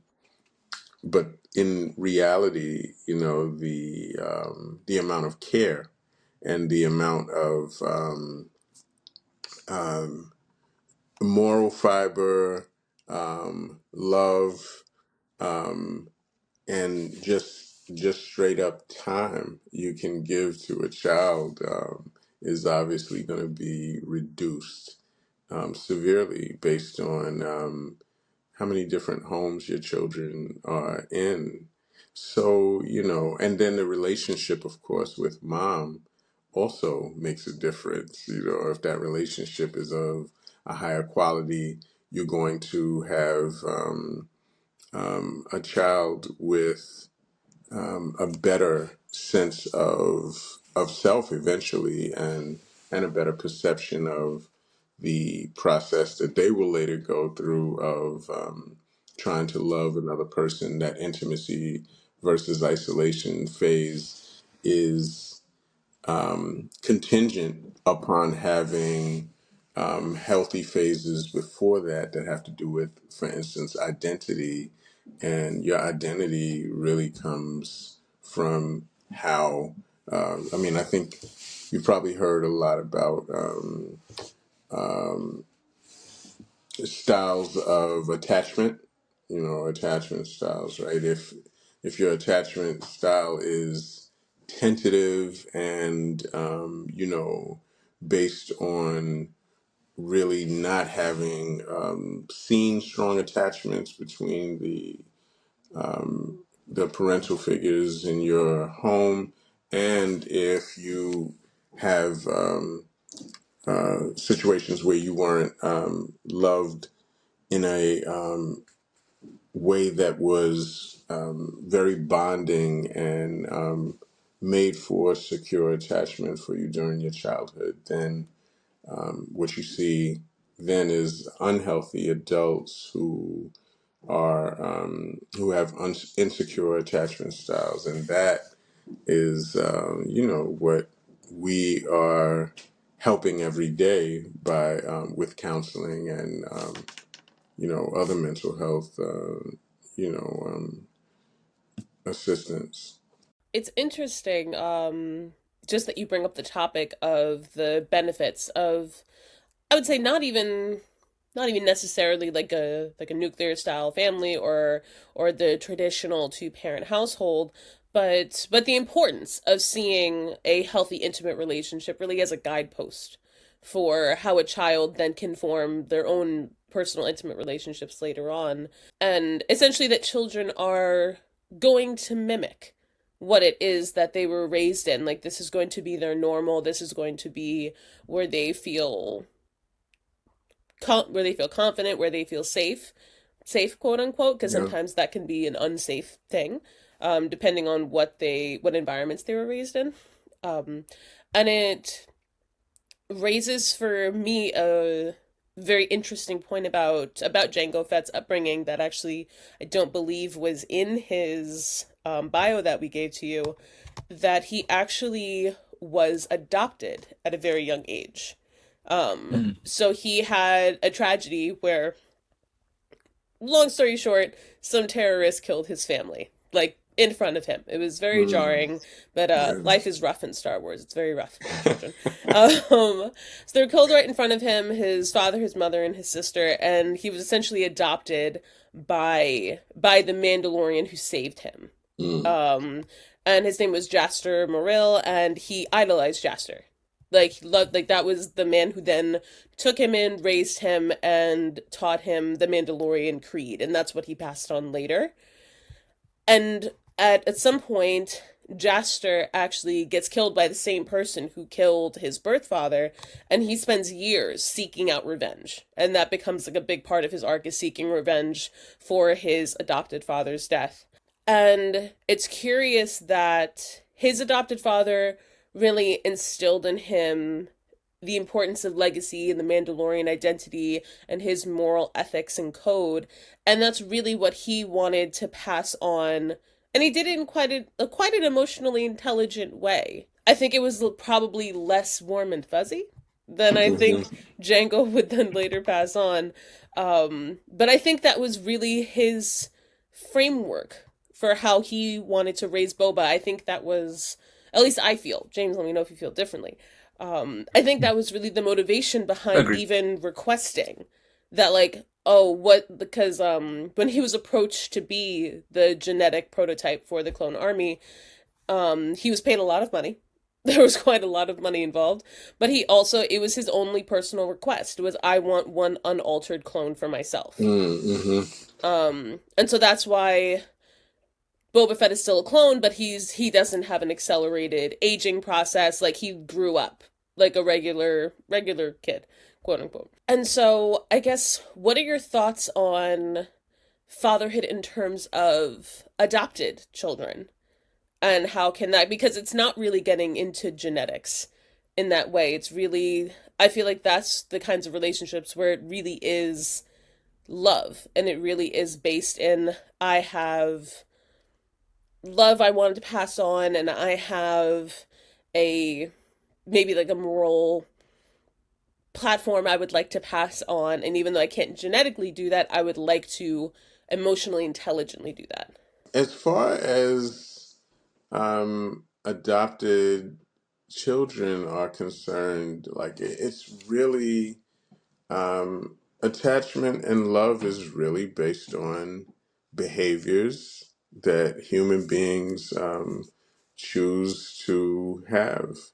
And so, when a person is adopted, I mean, I think one of the things that has been talked about is that sometimes people who are adopted do, um, they still long to know who their biological parents are sometimes, because, somehow, from whence you came, literally, um, is just an irresistible question in some way, you could say. But when it comes to attachment, and when it comes to people feeling loved, people feeling cared about, a child getting a sense of belonging to a family, that comes from behaviors. And when parents show consistently that you are part of me, I'm part of you, I feel your pain. Like when a child is, like I mentioned before, if a child is going through any kind of upset. I mean, there's actually a bunch of research around attachment styles that shows that when children are going through any kind of separation from a parent, that there's different responses to that separation. That some children are like, I need my mom, like, or I need my dad, and they are really reaching out for that parent. And then some other children will have a more, after a certain point, they almost become resistant. Like, I have to make myself resist the devastating feeling of not having you. So I'm gonna almost go stoic, or go into a place of not, not being as clingy, for lack of a better word. And it's really like, what we really want to do is when we talk about making the world a safe place for a child, the way we make the world a safe place is to make sure that that child knows that there won't be a loss of the parent. There won't be a going away of the parent when they are needed. And then what happens is that as a person grows up, becomes 10 years old, 12 years old, now, when there is a separation and when they don't have someone there, when they would like to have someone there, they can actually build capacity to become stronger and be okay without having that parent there, which is one of the concerns that comes up often about modern technology and cell phones. Because now if a child has let's say, a disappointment, the moment that they get out of class or the moment they get out of school, they're on the phone with their older brother or sister or parent saying, "I can't believe this happened. This person did this," or I'm upset with this teacher," or whatever it is.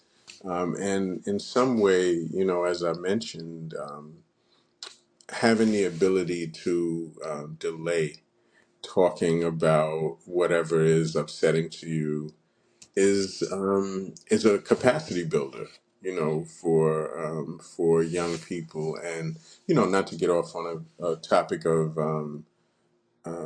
developmental psychology in that way, but we build that ability to self protect through our being raised in a strong, loving environment.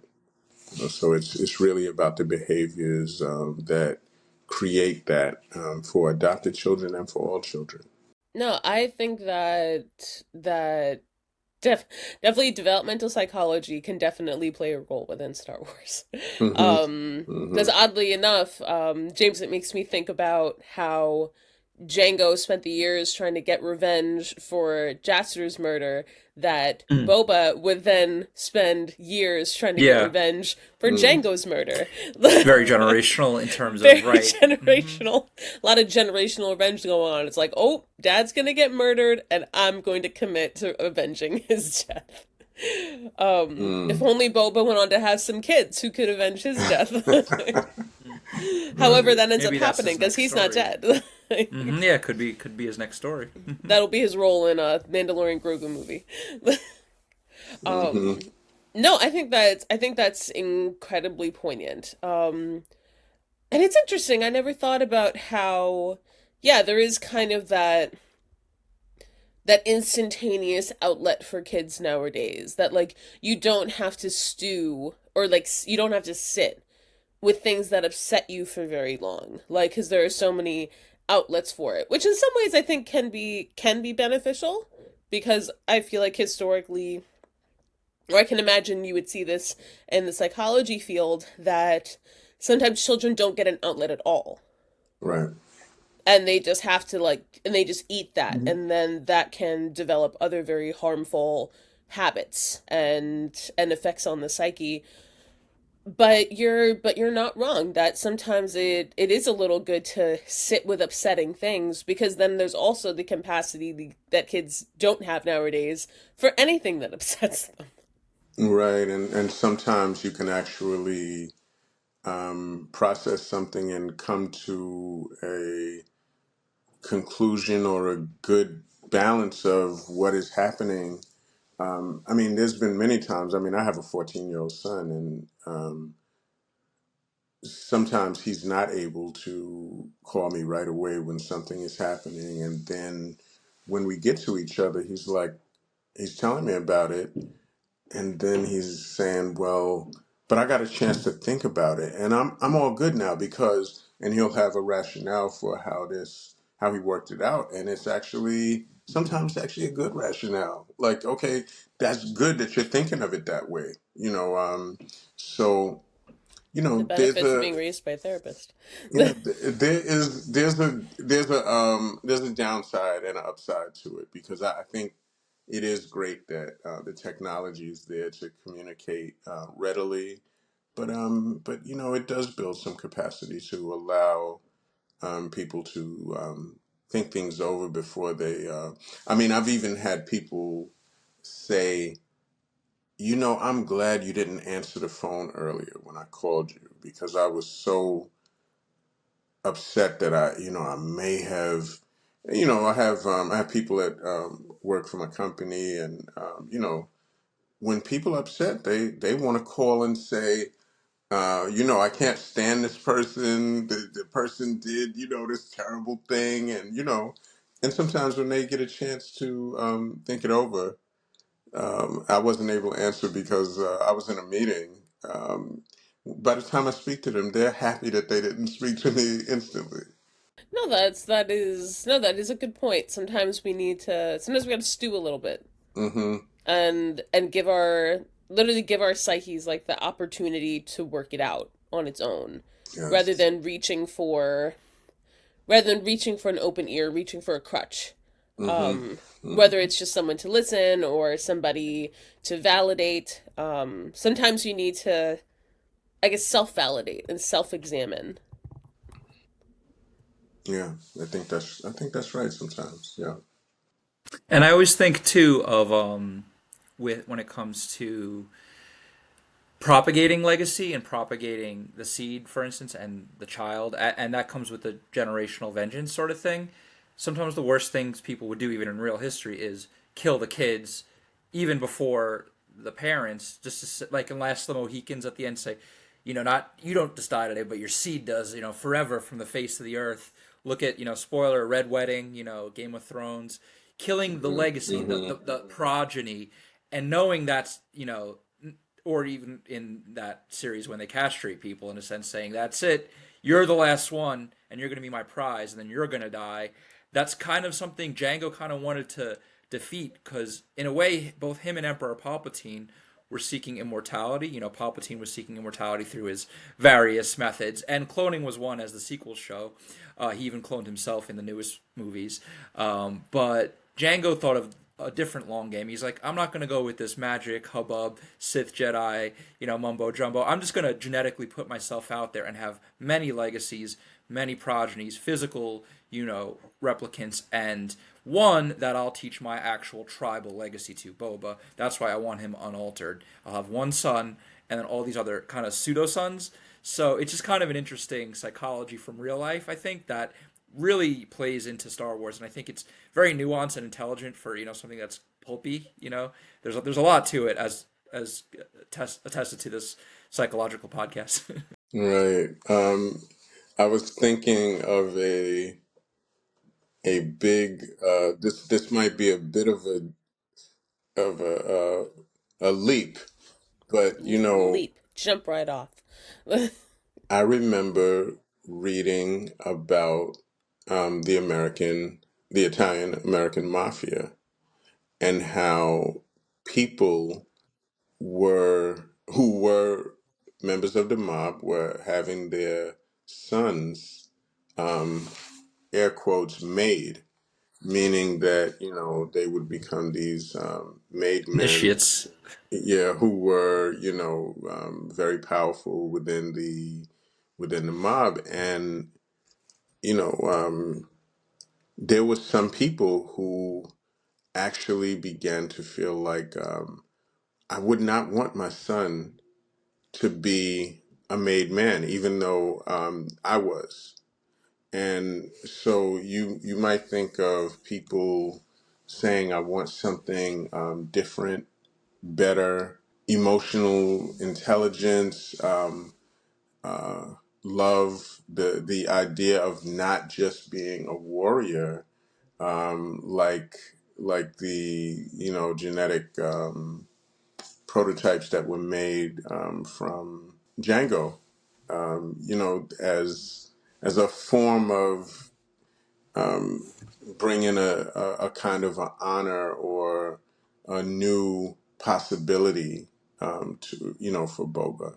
That's amazing. All I do is edit mafia books, honestly, for my job. Like a lot, like that's Ah, the majority of them, and a lot uh-huh. of that is very part and parcel. Especially as drugs and RICO came into things, they trusted Mm-hmm. others less, and they trusted their own flesh and blood more. But at the same time, that also compromised them because they'd want to protect their flesh and blood against the capital F family, the mob that they were, like with the Right. Franceses, Sonny and Michael Francis, or Mm-hmm. Mm-hmm. the Bonanos. Yeah, it's very interesting seeing that you just mentioned Yeah. that. You're definitely right, and now I'm looking to it as from a Star Wars lens. It's very interesting the parallels.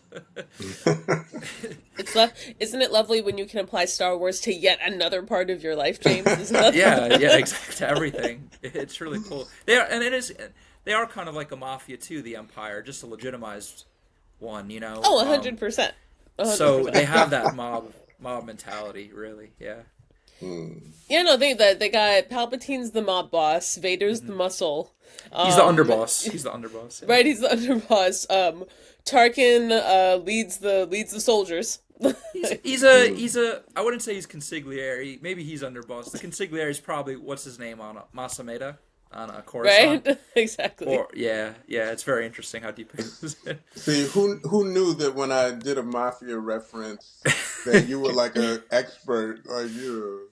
Oh, Oh James yeah, is like the foremost I'm mafia the number one. memoir. Yeah, He's like the number one we memoir only editor in the world.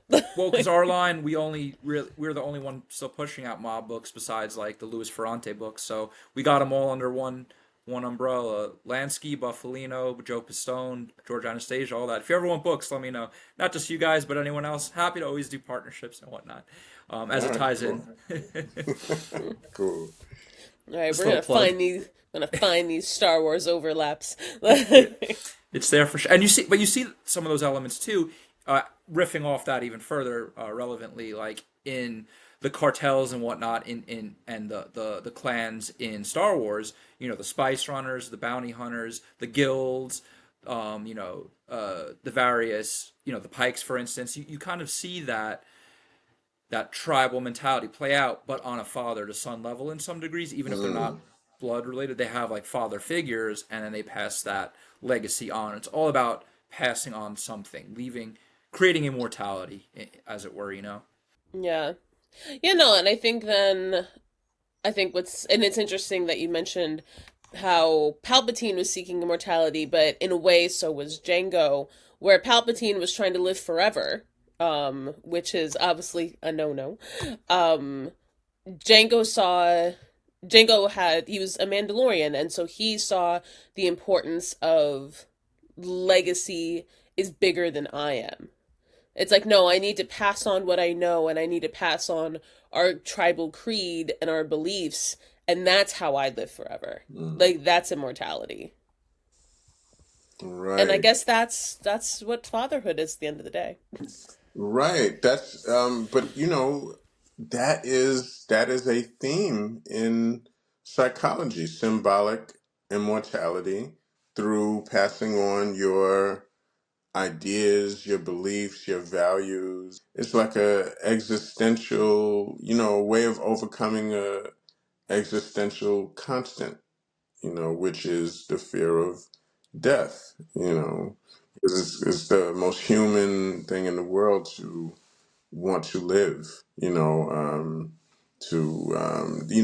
I mean, that's actually one of the things that is described as being, just describes you being human, the will to live. And conversely, when a person loses the will to live, you're like, you need help like right away because you don't even have a will to live. And so, the will to live really is a theme that goes throughout um, human life, and legacy is kind of all connected to that.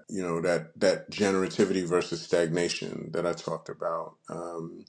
In Erickson's stages. And then the last stage of life is integrity versus despair, where you're asking yourself, was it all okay? Was it all worth it?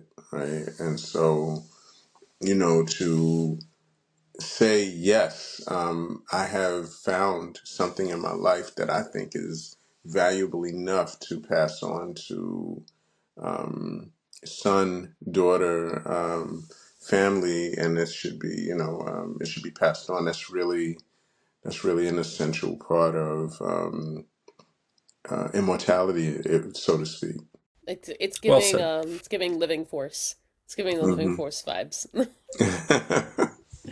No, I think that is a beautiful note to wrap up on at the end of our lives. Do we have any initial final thoughts about Jango Fett? How do we feel about him as a character, as a father, and as a harbinger of all things legacy? um, Ultimately, Jango Fett cared about um, Boba in a way that was different and distinct from the way um, he cared about just carrying on his warrior legacy. He there was a there was a protective sense of I want this unique person or this unique individual, let's say, who is part of me in a different way than um, my than all the rest, and that is that's kind of the essence of how we are with our children. If you are a school teacher, like I was a high school guidance counselor for many years. You have a lot of young people that you grow to care about, but there is a limit to what you can do because you're with them for 6.5 or 7 hours a day. But when you go home and you have your own children, there's a very special bond that may come with some demands and things that you put on your children because of the special care and relationship that you have for them. And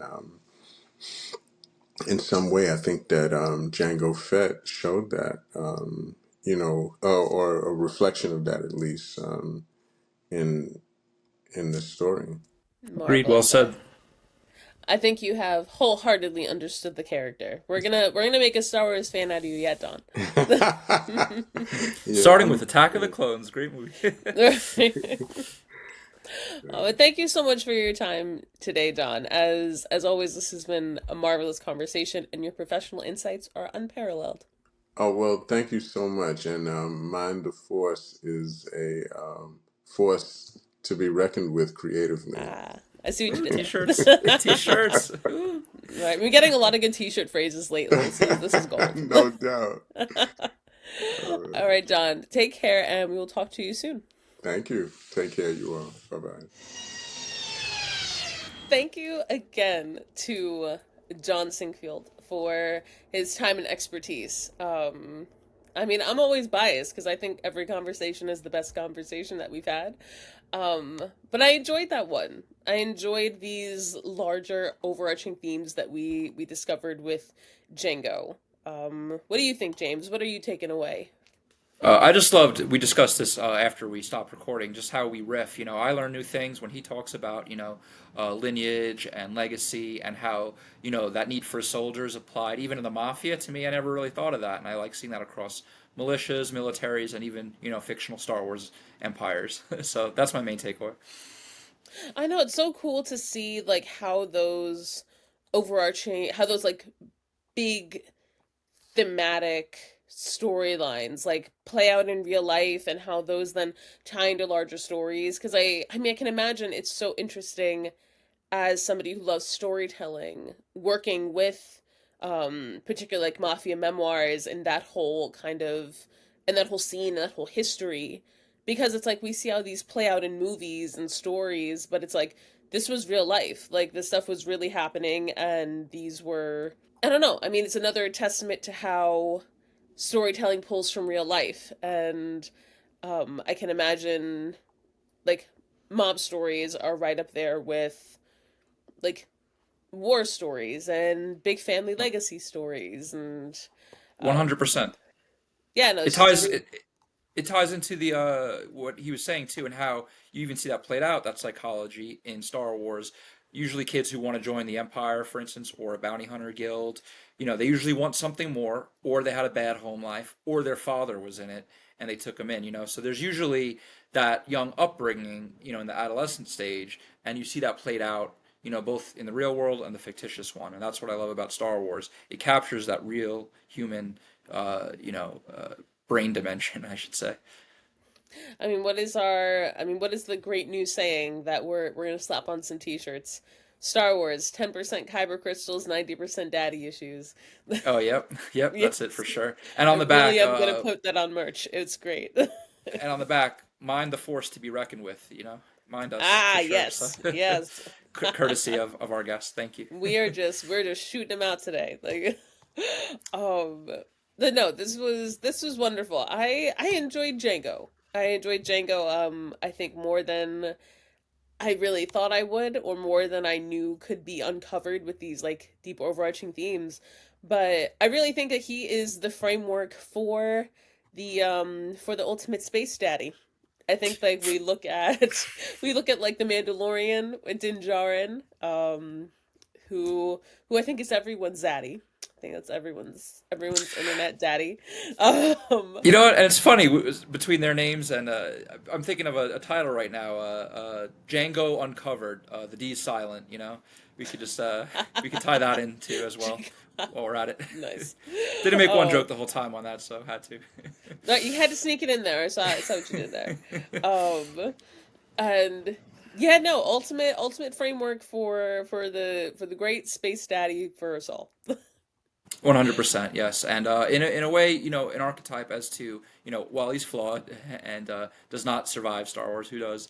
There's still a lot to learn and kind of, I don't want to say replicate, but take into the real world from this character, and that's why we do this to either as a cautionary tale or to incorporate the strong and dare I say beautiful elements of these characters into our own lives.